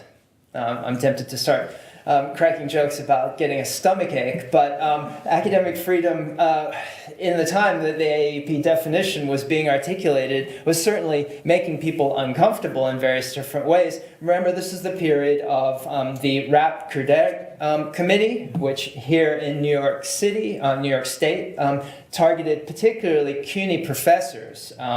In fact, about 60, just over 60 professors at CCNY were fired because of their alleged subversive activities. So this is the period when teachers' unions, as we heard in Radhika's presentation, tried to challenge this attacks on thinking and on purported adherence to subversive organizations, and tried to shoot this down. And when people like Justice Douglas, who we already saw quoted, were thinking about academic freedom, they were thinking about not just what was increasingly come to be seen as a kind of First Amendment right, as well as something that should apply in universities, but they're also thinking about what was going on in other places, and in particular, they're thinking about South Africa. So a very well-known statement by a group of professors at the Witwatersrand University and the University of Cape Town in South Africa around the time that apartheid was being consolidated in South Africa in the late 1940s, held that a university, this is a quote, ceases to be true to its own nature if it becomes the tool of church or state or any sectional interest. So you can hear the kind of echo of some of the ideas that were implicit in the founding of the AAUP. But in the South African context, of course, the idea was that universities should be a revolutionary site to work against apartheid thought, right? That universities should not simply adhere to or further the ideas that the apartheid regime was articulating in the 40s. However, in the United States, the idea of academic freedom, as it increasingly became linked to ideas of freedom of speech, came to have a relatively kind of liberal, universalistic, and quite, as a result, restricted gloss. Right? The freedom became an idea of freedom from any kind of orthodoxy, freedom to think in different ways. And what this has resulted in is a way in which academic freedom is increasingly being used to persecute academics who are engaging in academic freedom. And what I want to do very quickly now is to show how that has unfolded recently. So I first became involved in academic freedom issues. I had been at Columbia. One of my cohort, Joseph Massad, had stayed at Columbia and was teaching in MILAC, the Middle East Asian Studies program there. And he was one of the only Palestinian professors who was teaching there, and he was teaching a course on Palestinian history. And an organization came in, the David Project, and basically sponsored a student attack on Joseph Massad. And the allegation was that his courses were not offering a balanced perspective, you know. And this is at an institution where there are many professors who were teaching Israeli history, and Massad was one of the only people who was actually explicitly engaged in offering up a kind of Palestinian view of this very difficult conflict, right? And so the David Project attacked him and said that he wasn't being balanced enough in his teaching and really raked him over the coals. And it became a kind of national issue, one that other groups involved themselves in, such as David Horowitz's Students for Academic Freedom. And you can see this kind of idea, this liberal idea of sort of freedom of speech being mobilized by David Horowitz over and over again, right? Horowitz criticizes not just Massad, but the American left in general, because of purported political indoctrination in the classroom. So his idea of academic freedom and of the classroom is that it's a place where there's just neutrality, universality, and balanced, multiple different perspectives. Now, I mean, of course, we all know if we've been in a classroom, it's not good to dragoon students and, to impose your views on students. Of course, that shuts down conversation. But at the same time, we teach from some kind of a perspective, right? There is no universal knowledge. Classroom is a place that reflects, in particularly the humanities and social sciences, social struggles, right? The university is a place where struggles have happened and it reflects those struggles. But if we think of the university as a completely value-free or neutral site, then that kind of view gets elided. And in fact, it can be used to attack academics. So we in fact find that happening. David Horowitz's Indoctrination U, one of his recent books, for instance, lists 150 worst courses in America. It turns out that 59 of them are in women's studies. Yes, and he admits that he hasn't actually attended any of the classes of these 150 worst courses, but he does say that any course that reflects in its focus, this is a quote, identity politics, the politics of radical feminism, queer revolution, and Afrocentrism, which is the basis of academic multiculturalism, is a form of intellectual fascism, and insofar as it has any politics, of political fascism as well. So you can see the kind of slippage there, right? He, of course, doesn't say anything about business schools or economics departments and their lockstep adherence to the neoliberal doctrines that we were hearing about in Sherry's presentation. However, he goes after these, supposedly radical movements, which, of course, have been very much under the gun in academia over the last 3 decades as economic cutbacks have been used as a guise to go after the gains that social movements have made over the last 4 decades in academia, and precisely these areas, opening up the curriculum in various different ways. So what we get here is an entirely partisan right-wing attack that instrumentalizes the language of freedom to target anyone who departs from a reactionary status quo. And of course, after 9/11, these ideas got mobilized even more strongly. And I'll say a little bit more about that in a little while. But first of all, I want to just talk about what happened when I edited a dossier, which you mentioned, Chris, at the outset in your introduction, for the Journal of Academic Freedom, which is the AAUP's scholarly publication. It's relatively recently started. I was asked to be editor of it, and I sent out a call for papers which listed a whole variety of different possible topics. As happens with most academic journals that are peer-reviewed here in the United States, we got papers, we put them through a peer review process, we sent suggestions for revision back, and we published quite a few of the papers that conformed to that whole process. Ones that the reviewers had not rejected, ones that had reacted to the suggestions and feedback for revision.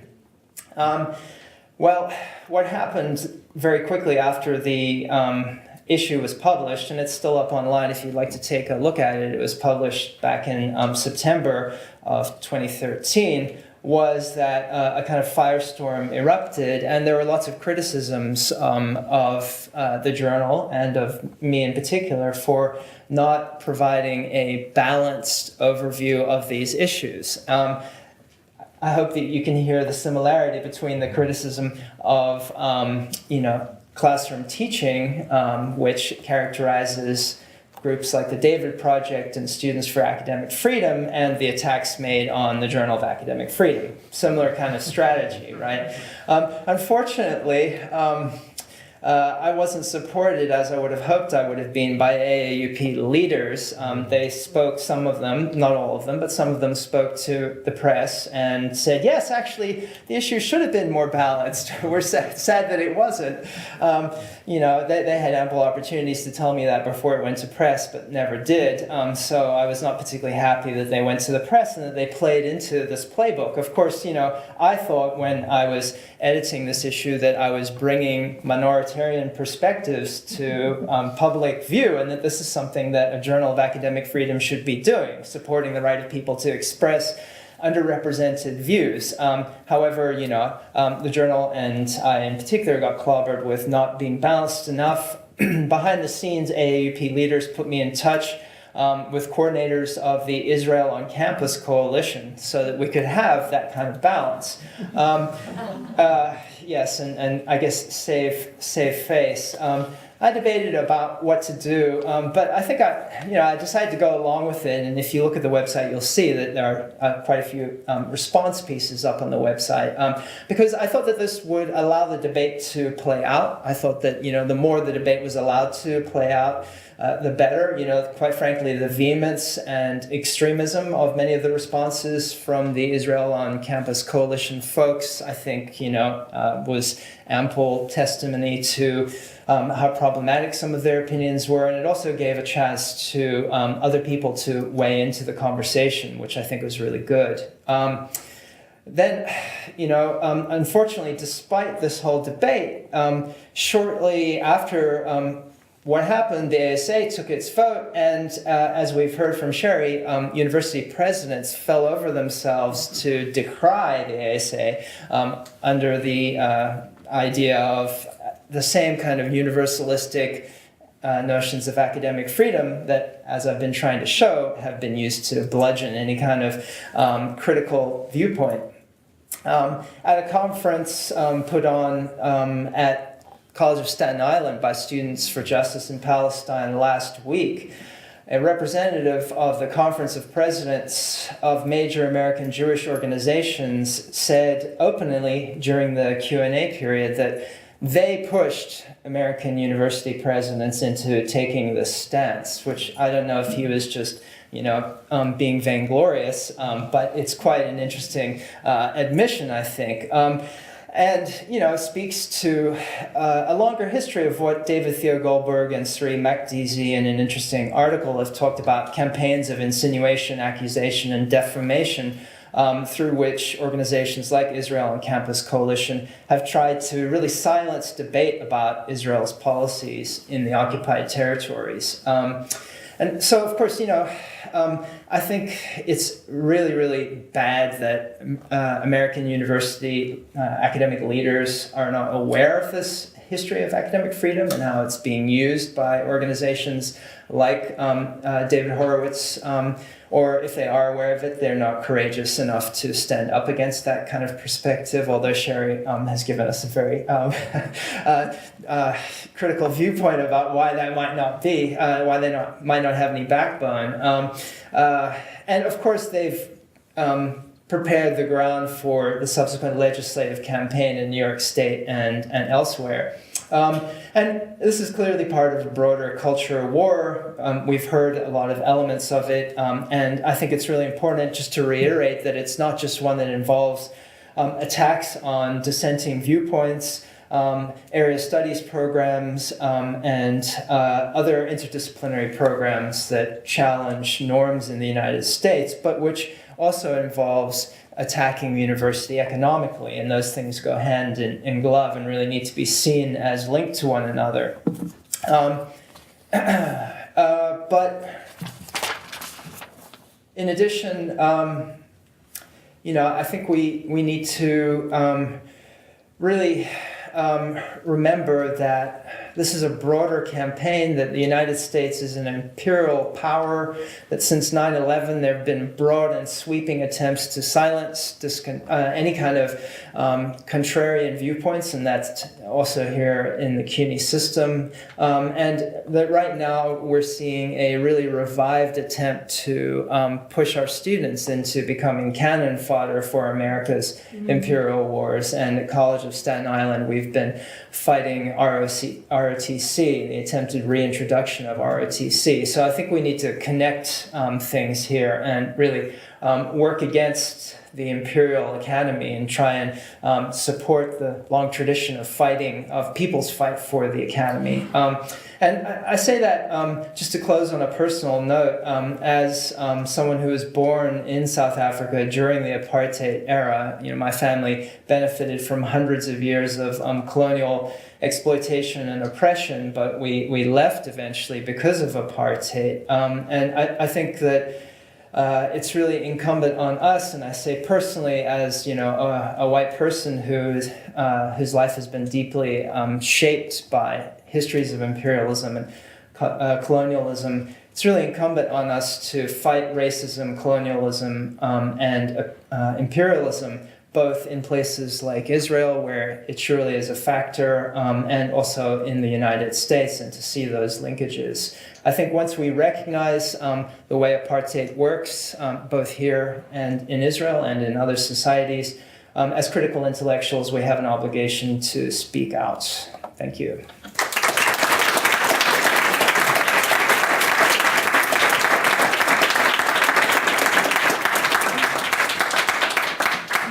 Thank you so much, Ashley, and all of the panelists.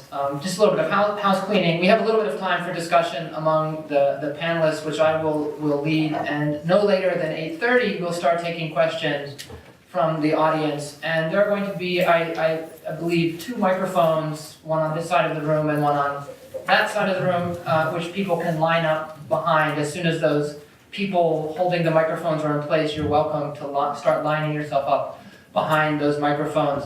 As I said at the beginning of the talk, we're not demanding that people ask questions. Comments are fine. Please be civil. Please try to connect your comments or questions to the content that's been discussed here this evening. Try to keep your question comments within a minute. We'll cut people off at 2 minutes. I think we want to get in as many questions and comments as possible.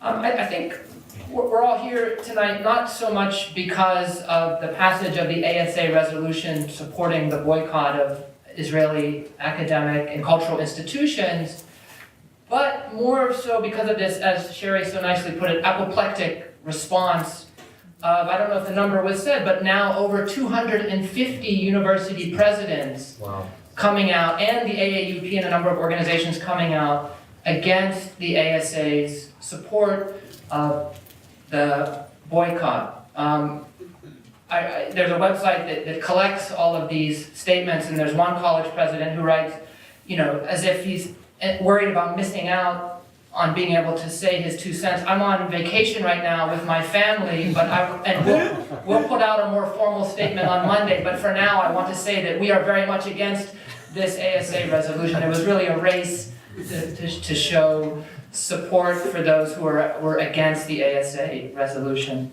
So we've heard a lot about issues of academic freedom in the context of neoliberalization, right? We've talked about what is academic freedom. We've heard about whose academic freedom. So many of the negative responses to the ASA resolution were framed totally in concern for the academic freedom of Israeli academics, and we've heard from panelists tonight that there are other parties, for whose freedoms and academic freedoms we should be concerned. Corey Robin, CUNY's great public intellectual, had a very nice debate online with some CUNY and other friends about the issue, and he added a postscript at the very end. He was embarrassed. He said, "Oops, we forgot to mention the Palestinians." What about their academic freedoms? What about their freedoms in general? So we've talked about what is academic freedom, whose academic freedom. We've heard about also, does the boycott violate academic freedom? And I'd like to push the panelists, my first question would be to push the panelists a little bit further and ask, should a boycott violate certain people's academic freedoms? Omar Barghouti and Judith Butler have written about this at length, and I'll just end my question by quoting Omar Barghouti. Is academic freedom mutually exclusive with basic human rights? In most cases, no. But in specific situations of persistent oppression and enduring breach of international law, supported explicitly or implicitly by academic institutions, the answer is a resounding yes. So I'd like to ask the panelists to speak to this issue of, are there cases where academic freedom is not the most important freedom, and what about this specific call by PACB and USACB that was taken up by the ASA?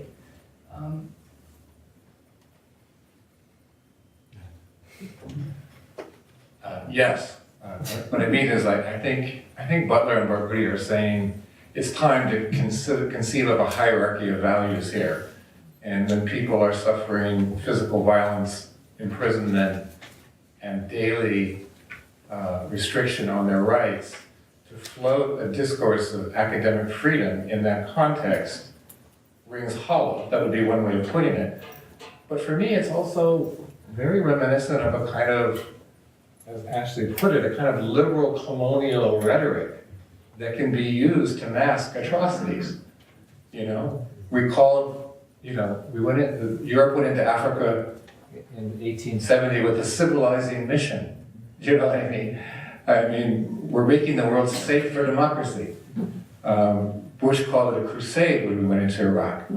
Cue the violins. This is the kind of rhetoric that we know has done enormous damage to people around the world.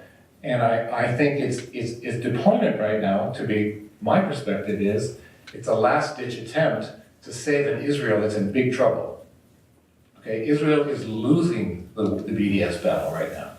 And the university presidents moved quickly from academic freedom to, the legislatures moved from academic freedom to punishment, because they actually realized, and Radhika was so good about this, it wasn't going to work, right? But we should see these as parallel motions. These are political indications of a turn. And if academic freedom didn't have the desired repressive effect on the movement, we'll cut their funding. Do you understand? So I see this as an intensely politicized use of the term. And I think Ashley and Sherry have done a really nice job of showing us how it's moved to the right. I would call it's moved from being a liberal idea to a neoliberal idea. It's a way of rationalizing neoliberalism and its effects. And so that's my short, long answer. Yeah, I would also, is this working? Maybe not. Is there a switch on? Yeah. Okay, hi, everyone, can you hear me? Yeah. No? Yeah. Okay, here it comes. Okay, I would also say that, as you pointed out, Chris, and thank you for saying that, there's been no mention of the academic freedoms of Palestinians in any of the university professors' statements. Of course, they also get the terms of the ASA boycott completely wrong, right? It was, as Bill pointed out, it was aimed at institutions, not at individual scholars. So, they reproduced the ideas which the gentleman from I've forgotten the name of the organization, who appeared at College of Staten Island. Oh yes, the Conference of Presidents of Major American Jewish Organizations. And you can go on their website, and see the way in which they get the terms of the ASA boycott wrong. And then it gets just reproduced by the university presidents. So there's a lot of misunderstanding there, but thank you for pushing us around this point. And I agree with what Bill said, we can't think of academic freedom shorn of the material ground upon which it grows, right? And we need to think about those issues and the way in which academic freedom is connected to a whole series of different material struggles. And Sherry's presentation was really very, very forceful in pointing out how hallowed ideas of academic freedom are a kind of travesty today in the United States because of the extent to which labor is precarious. But just the last thing I'd like to say is that this boycott, I think, could actually be very, very important for academic freedom in Israel, right? And that's, if we think of what happened in South Africa when the boycott was put in place, and Robin Kelly has written around these issues very interestingly. I recommend you check out his writing.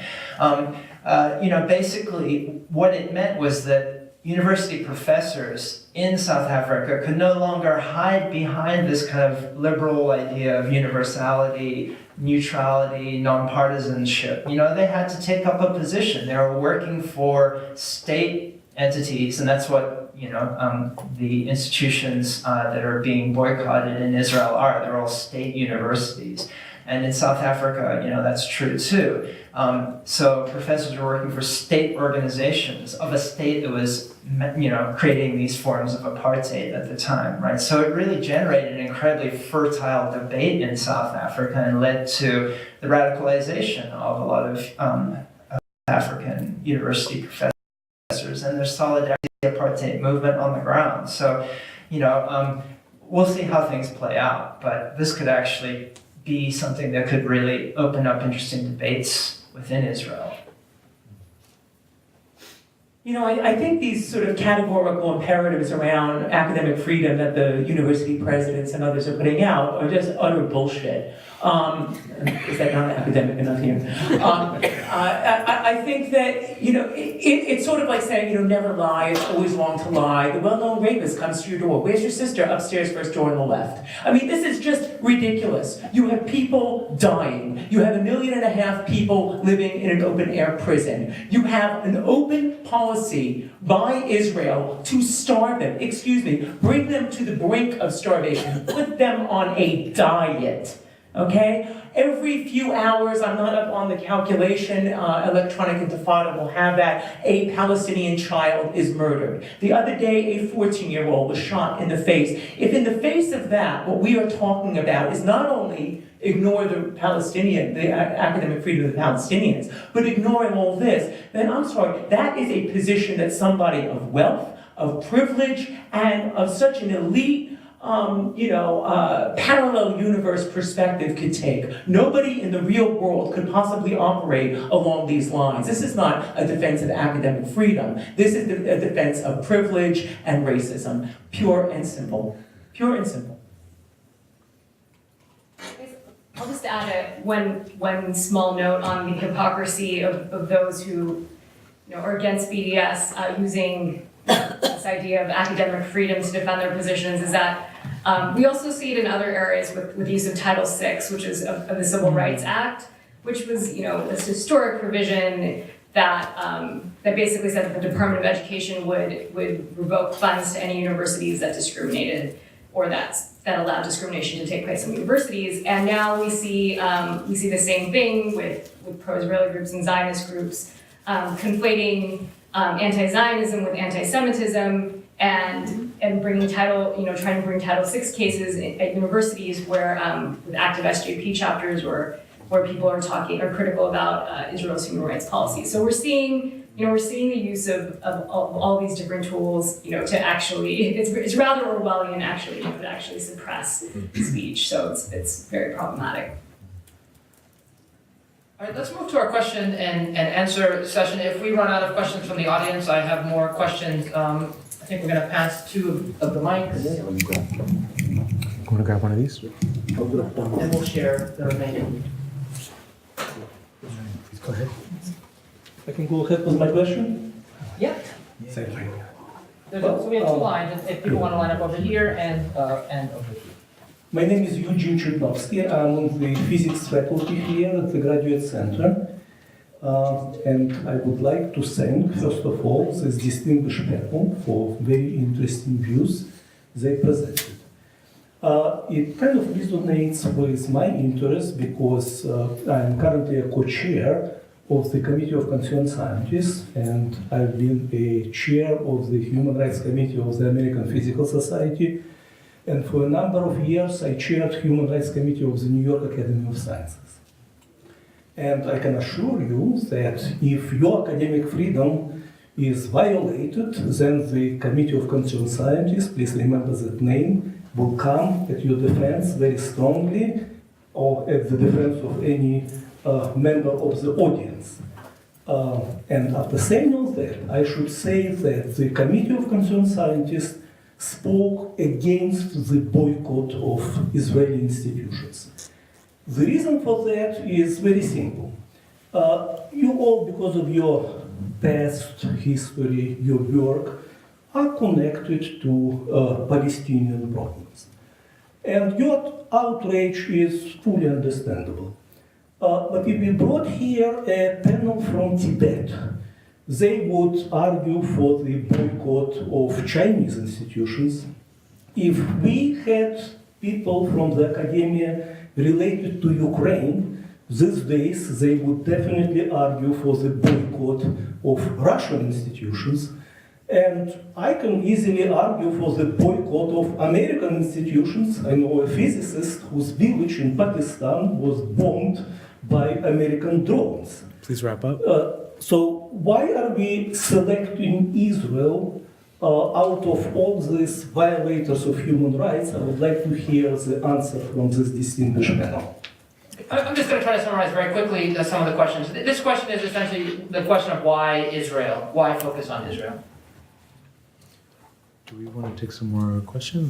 Are we doing a lot of questions? So we're going to do one question at a time, but as many panelists as would like to respond, and I'll try to distribute the answers so that we hear from everyone as we go along. Who would like to take this? Yeah, sure. Well, so I'd answer that question just by describing to you what happened during the November ASA meeting. There was an open mic on Saturday night after about 2 days of discussion of these issues. And there were a number of people who spoke against a boycott, a very small number. A much larger proportion of people spoke up in favor of a boycott. And the reason that they did that, almost to a person, they said that they felt there's a connection between them as individuals, working against imperialism, working to decolonize America, both internationally and domestically. And this question, the fact that the US is directly connected to Israel as a result of its economic support, but also its ideological cover, the fact that it, in the UN, consistently vetoes any attempt to deal with Israeli policies towards the Palestinians, et cetera, et cetera. So I think there's a sense that, there's a direct connection between members of the ASA and this is also linked to what happened in area studies and led to a figure like Edward Said, someone who was from a place that was colonized, coming back to the center and then anatomizing the processes through which people get colonized and represented as, meriting colonization. So something similar has happened to ASA. And that explains why the ASA is taking on this position. The ASA feels that America is directly connected to what's happening in Israel and Palestine, and that they have a responsibility to do something about it as an organization. Just want to add, I agree with those points, but that also, that was the exact same argument that supporters of the South African apartheid regime made. And it's really fascinating if you look at New York Times articles or articles from that period, because it looks like verbatim, nearly verbatim the arguments that are made today with the BDS movement for justice for Palestinians. And basically those arguments with South Africa were, well, why South Africa? We're not the worst regime in Africa. Pretty much every other country in Africa has worse human rights abuses. So why are you singling out South Africa? And then going on about, how blacks under the South African apartheid regime are economically better off than blacks in name a dozen or so other countries in Africa. So I think that kind of logic is just a recipe for not doing anything, because you could pretty much say that about any political cause you might back. As was mentioned earlier, I'm an activist and I've been for a long time, and my family's originally from India. And they were always asking, why Palestine? Indians are so much more, poor, worse off. Why aren't you, helping poor people in India? So, and I could go back and say, well, India's not the poorest country either. So, no one asks those questions with people who are, struggling for, immigrants' rights or name your social cause in the United States. So it just, it seems to only come up with Israel. just say one thing. Those are great responses. But for the ASA people who supported the boycott, this was a boycott campaign that was initiated by Palestinians. It's very important. This was a gesture of solidarity by American academics with a call that came from civic society and trade unions and academics. And I think that's important. One reason we boycotted is someone asked. Yeah, that was significant. Yeah. That's good with me. That's not another question. Okay, before we move on, I think we'll go to this side. I just want to say we do need to be done at 9 o'clock. At that time, though, there will be time for informal discussion among the panelists. Okay, question from this side? Thanks a lot. Great panel. Appreciate everyone's perspective. It's helpful, especially considering that here at the Graduate Center we're going to be considering a resolution in support of BDS coming up. So this is really helpful to hear you all, to have this filmed and available for students, faculty, staff, our fellow union members to hear. I'm a graduate student here at the Graduate Center. My name is Eric. And I'm curious more in in how to build and spread BDS. Bill, you talked about just kind of all the plethora of SJP organizations around the country that we know are working together, that talk with each other, that strategize about how to move these resolutions forward.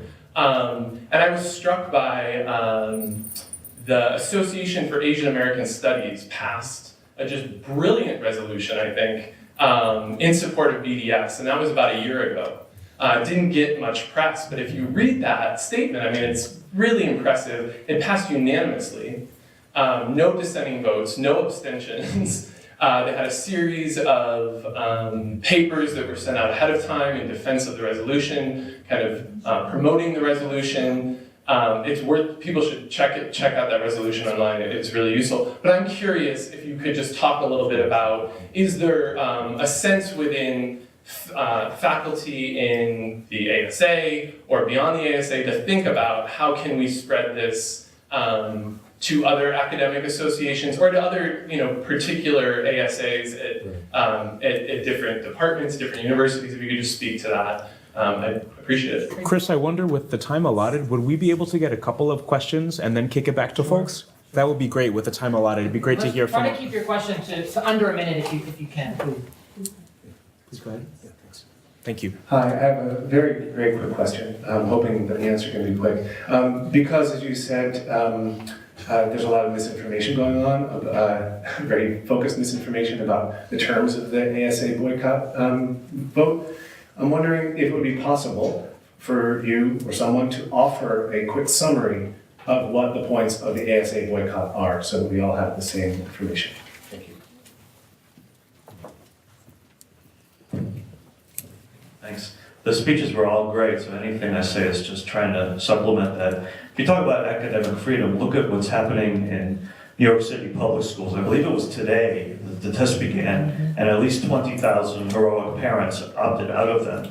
There's nothing involving academic freedom in the public school testing. Talk to any teacher, and her life is miserable. Students are being trained to be docile workers. I was really glad that Radhika and others made the historical parallels, and I would encourage folks especially to look at the free speech fights of 100 years ago on and off campus, the way people like Dewey and others were victimized, the way IWW members were jailed and tortured and sometimes killed for exercising their free speech rights. And finally, I would say that at the time this was going on, You're good. At the same time this was going on, Columbia and other universities were imposing curriculum on professors. The whole, I forget what the core course at Columbia was, to inculcate you with the values of quote-unquote Western civilization. So this country has a rich history of fighting for free speech, and leaving aside for a moment the problematic character of the word American, I would say the real Americans support BDS. Question on this side? I'm Ross Pajeski. I'm a professor emerita here at the Graduate Center and at Hunter College, and I've worked for BDS, and especially in relation to TIAA-CREF, that boycott and divestment effort. this is just, maybe this is the political scientist in me, very tiny part of me, but I think when we talk about the apoplectic reaction of the university presidents, we just want to do a deeper, I'm longing for a deeper political analysis that will really look at who are university presidents, what are their connections and their beholdenness to their trustees. Who are their trustees? Who are the corporate and right-wing organizations and the circuits that are really holding the universities accountable and putting pressure on them daily? Donors, trustees, etc. I'd just like to see a mapping of that. So why don't we take these final two questions for now and then kick it back to the panelists. If you can keep it brief, sir, that'd be great. Hello? Hi, my name is John. I'm a long-time peace and justice activist. I'm active with the Green Party, the Socialist Party. When the state senator who represents my district in the Northwest Bronx, Jeffrey Klein, brought this legislation to the state Senate, I was first wondering if this was a publicity stunt or the beginning of a witch hunt. It has become clearer to me that it's more of a witch hunt than a publicity stunt. And it brings to mind that this is not about academic freedom. This is about a political fight that has been initiated by the pro-Israel Zionist lobby, and they really brought it into our communities. And I think I have the honor and privilege of being at the epicenter, one of the epicenters of the political struggle here, because not only is my state senator the author of this legislation, but my state assemblyman is the sponsor in the assembly in the other house. To his credit, my former state senator was one of the 4 voices in dissent in the Senate. People in my district who write in defense of Palestinian rights, of Palestinian justice, and in favor of BDS get exactly the treatment that was spoken about. Why single out, Israel for this kind of criticism? There are other human rights violators in the world. Anyone who says something like that must be an anti-Semite. And so, we're getting close to. So my question is to the panelists: how do you see this as a political fight that has to be fought not just in the university, but in our communities and in the places where we work? Thank you. And then a question over here. Hi everybody, I'm Julieta. I go to Brooklyn College. I'm active with Brooklyn College Students for Justice in Palestine. Hi, Sherry. Yay! I just want to start out by thanking everyone for this event and for the panelists. At my school, as some of you might be aware, they really hate it when we talk about BDS. To the point where they've threatened to defund our college, to the point, it's been pretty bad, but I guess I'm here just to sort of report a little bit about what's going on over there. Last year, we had Omar Barghouti and Judith Butler come speak at our school, and anyone that's ever paid attention to class or anything would be really excited, especially queers, to have Judith Butler come to their campus. I was really honored. And instead, it unleashed the scariest thing I've ever seen in school. I've seen quite a thing at Brooklyn College, and it made me become more and more interested in BDS, not just politically, but just intellectually. It's something I didn't know much about until I started engaging it. So moments like this I'm really grateful for, because I just had a whole day of school, but now I'm here for my real education, so thank you.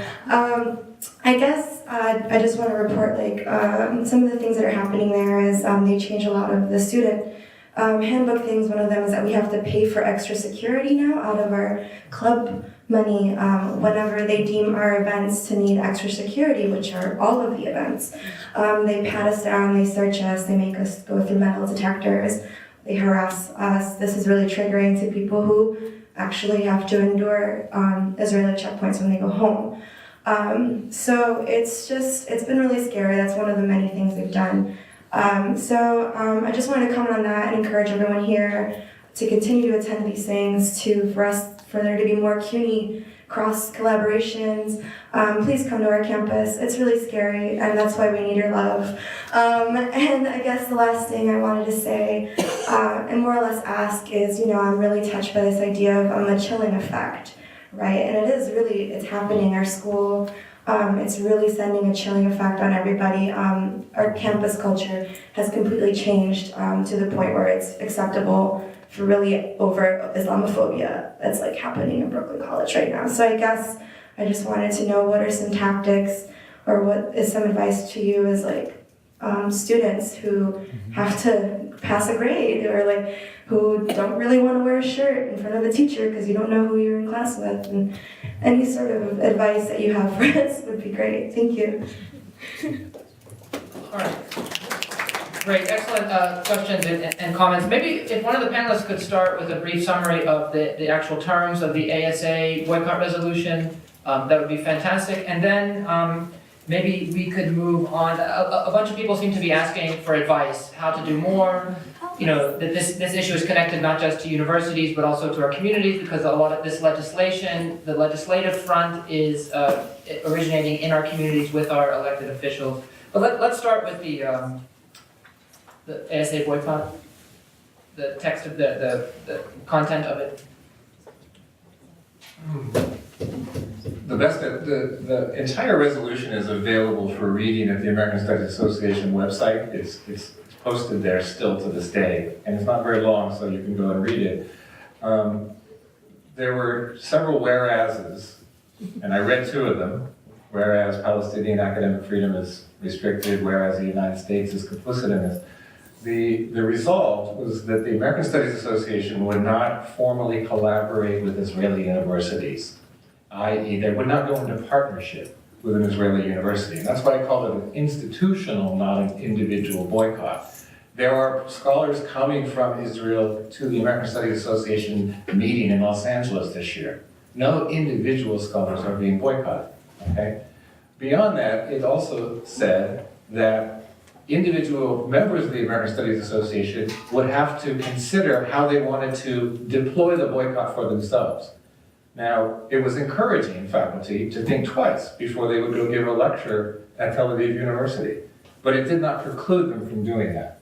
So there was wiggle room, literally, because the association wanted to emphasize the institutional nature of the boycott. The other thing it said is ASA would not host, for example, an administrator from an Israeli university coming as a representative of the university, a provost or a chancellor or an academic president.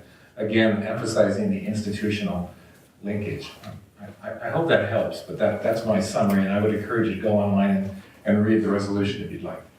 Yeah, there's also, I think, a frequently asked questions section on that website as well. Does anyone want to add to that particular question? Because I'd like to ask Sherry, because what you said about being kind of an armchair activist, signing petitions, that kind of struck a nerve, because it's easy to do that and feel like you're doing something. And a lot of the questions, I think, were how can we do more? And could I ask you just to begin addressing that, and then maybe... Sure. I went to hear the wonderful Arundhati Roy speak last week in a packed out forum, and she started everything because everybody kept asking for advice, saying, I neither take advice nor give it. And it's like, well, that's totally not me. Clearly nothing in common with Arundhati on that front. I don't know how, you mentioned this thinking that every New Yorker in this room knows this, but I guarantee you that most people in this room don't know that there is, that we are paying as taxpayers, for those of us who are doing that, we have to, it's not the way you want to go. We are paying in the city of New York somewhere between $100 million and $200 million out of our own pockets to Israel's Technion University to build a complex for them in cahoots with Cornell University, basically on Roosevelt Island. That's where that funny tram goes that few of us have ever been on. I went there to go to a protest against this in a town hall meeting in which people were not made aware that this drone research center, weapons research, and all the rest of that is in cahoots with Cornell to basically set up shop on an absolutely colossal campus, taking over half of Roosevelt Island. That's being done with our tax dollars, of course, with no input from New Yorkers whatsoever. And there is a group organizing to resist this and to educate people about it. In fact, it was launched by Terry Ginsburg, who herself lost her position as a faculty member as a result of her role in teaching and having an opinion that is pro-Palestine, and that is something to actively get involved in here. The New Yorkers Against Cornell Technion NIACT, which sort of perhaps started as a subgroup of Adal in New York, but has taken on a life of itself. And right now, regularly leaflets outside of Google along, 11th Avenue, 10th Avenue, practically in the Hudson. 8th Avenue. Sorry, 8th Avenue. 15th Street, 16th. I clearly don't get over there too much, but there has been, and I have been on a thing with them, until that complex is built, Google's headquarters is essentially being used as the initial classrooms for this institute. And I think that that is an important role. And I understand all too well, as somebody who herds UCATs, who organizes faculty, that people are overwhelmed by the tasks put before you. Part of the impact of adjunctification means that those who are left, who are tenure track and have tenure, have greater workloads and administrative loads and all the rest of that. I'm very respectful of that reality. But there are things that people can do, including actually voicing your opinion. Right here in New York is where TIACREF is headquartered, and every summer when their shareholders meetings happen and all of you have your pensions invested in TIACREF, people go there as shareholders, as all of you have a right to do, and speak up. And each year more and more of you are showing up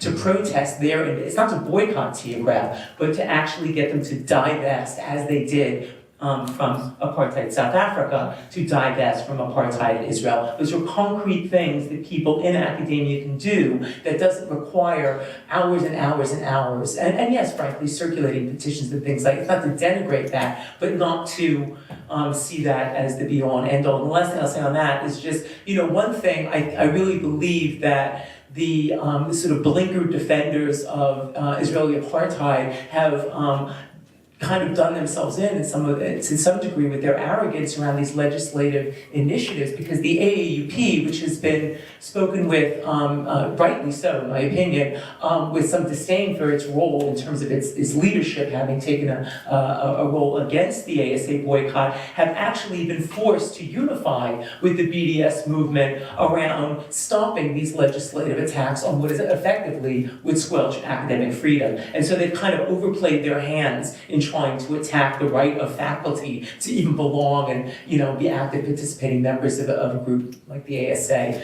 that has boycotted. Yeah, please. Okay. So I think while there are a few radical professors here and there, in general, professors are kind of scaredy cats, fairly timid, despite what I said earlier about universities being the vanguard of democracy. I think particularly around this issue, professors have been really scared. As I think we all talked about in our different ways, there's been a concerted campaign to smash any kind of attention to the oppression of Palestinians on university campuses. But the tide is beginning to turn, and so what I would say to students like you, thank you for your question, is I would encourage you to really push your professors and count on more and more of them coming to your side. And what the SJP chapter at our campus did, and I know it's very different from Brooklyn. For us, our SJP was just founded last spring, and it's really giving a voice for Muslim students on our campus who constitute 20%, and they were a kind of invisible, significant group until quite recently, to really organize. But they organized a teach-in, which I was invited to speak at along with Sarah Schulman and other amazing colleagues of mine, on why we don't agree with our president. So I would say you should start there, organize a talk out about that. And then from there, I would really recommend doing teach-ins about the Imperial Academy, working on the links between stop and frisk and the oppression of groups of color in the United States, and the kinds of forms of oppression being meted out to Palestinians. Just to give you one example, the same corporation that built the apartheid wall in the West Bank and Israel is building the apartheid wall that separates Mexico from the United States. So a kind of tracking of these international security organizations and the way in which American universities are completely complicit with developing those technologies, and in many cases funding those corporations. All of that that work needs to be done, and I think that can lay the ground for campus coalitions between queer groups, anti-racist groups, people working on Palestinian solidarity, et cetera, et cetera. Can I ask Radhika to talk a little bit more about the protections, because we've heard about intimidation from university presidents, from legislators. Every time anything happens at Brooklyn College, the legislators are up in arms. I mean, if you could speak concretely about protections, and then maybe move to Bill. We'd like to hear, this is a very New York-centric panel, but it'd be good to also hear what's happening outside of our own, and the Hindu community, and the provinces. So with Brooklyn College, the president was actually pretty good as far as the statements that she made when New York state legislators wanted to withdraw funds last year, right? Yeah. Because that is a violation of the First Amendment. The government cannot hold veto rights and over funds for based on speech of certain viewpoints, right? So that's good. But the repression that we're seeing lately in Brooklyn College is still really alarming and raises a lot of First Amendment concerns, especially we've seen that Brooklyn College actually, in response to SJP, changed its entire handbook last month, and is now imposing security costs.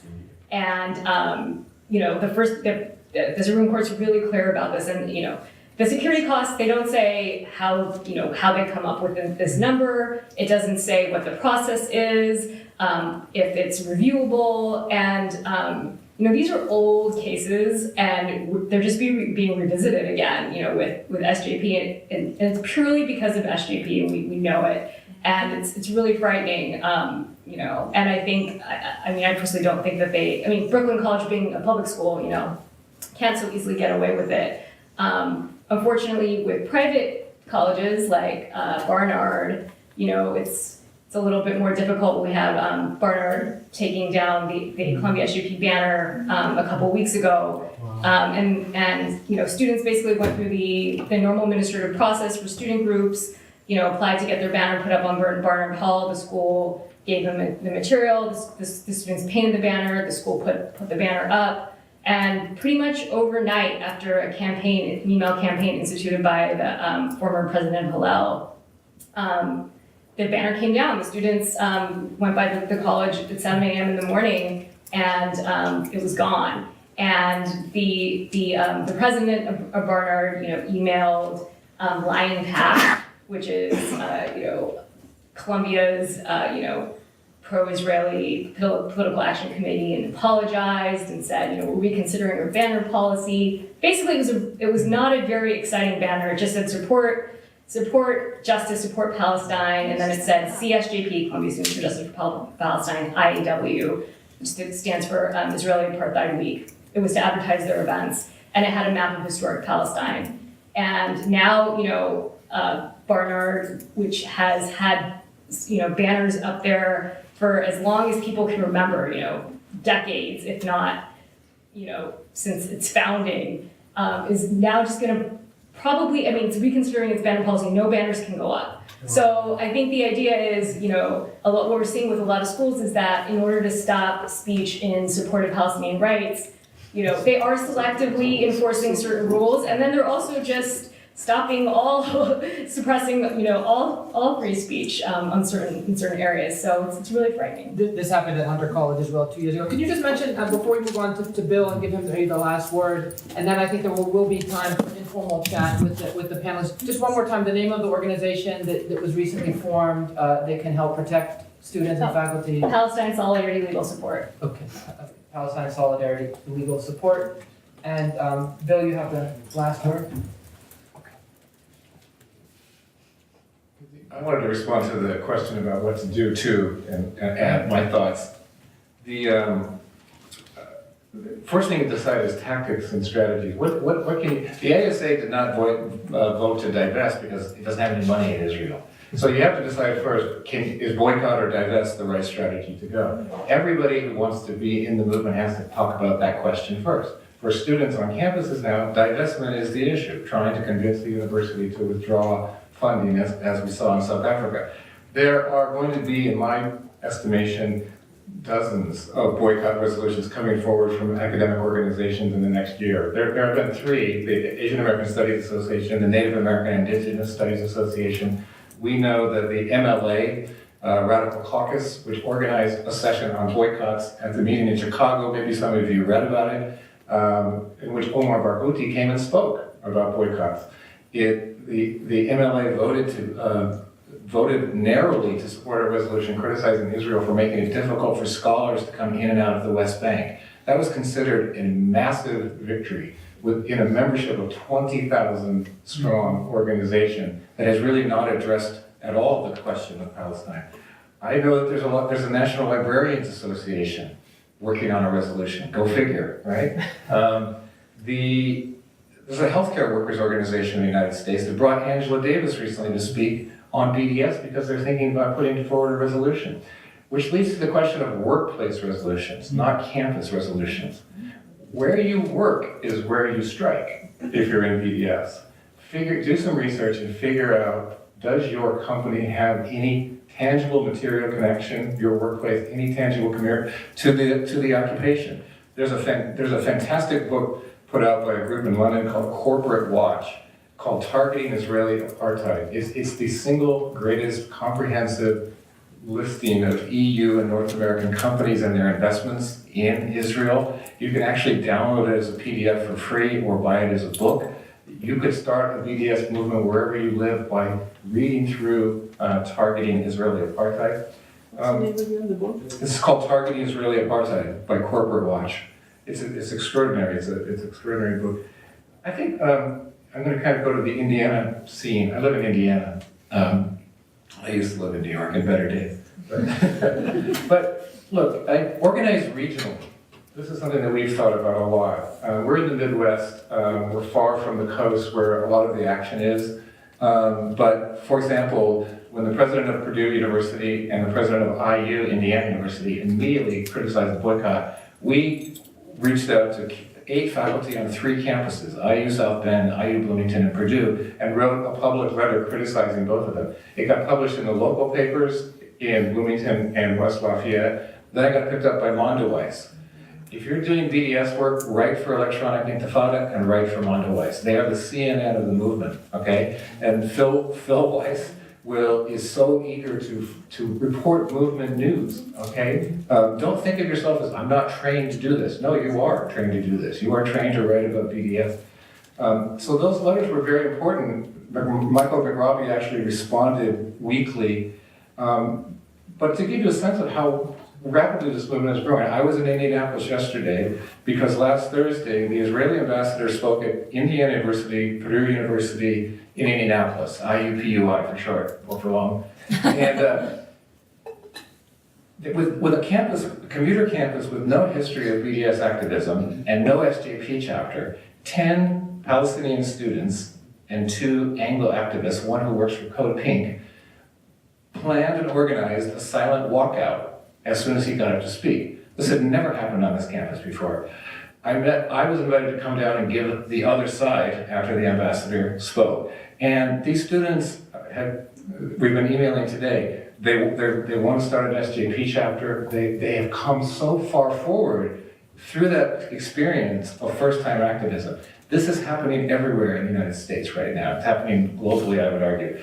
So you need an SJP chapter if you're on campus. You need to work with Arab solidarity groups. You need to work with Adala. You need to work with the people who have been working on these things for years and know the terrain extremely well. So I think these are all partial ways of going forward. But I just think the time is now to get involved.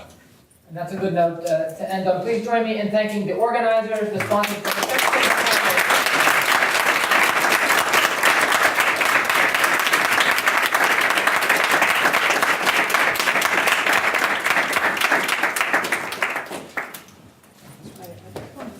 One last announcement, if you are interested in getting more information on BDS events and activity here at the Grad Center, please don't forget to sign up in our sign-up sheets. Thank you.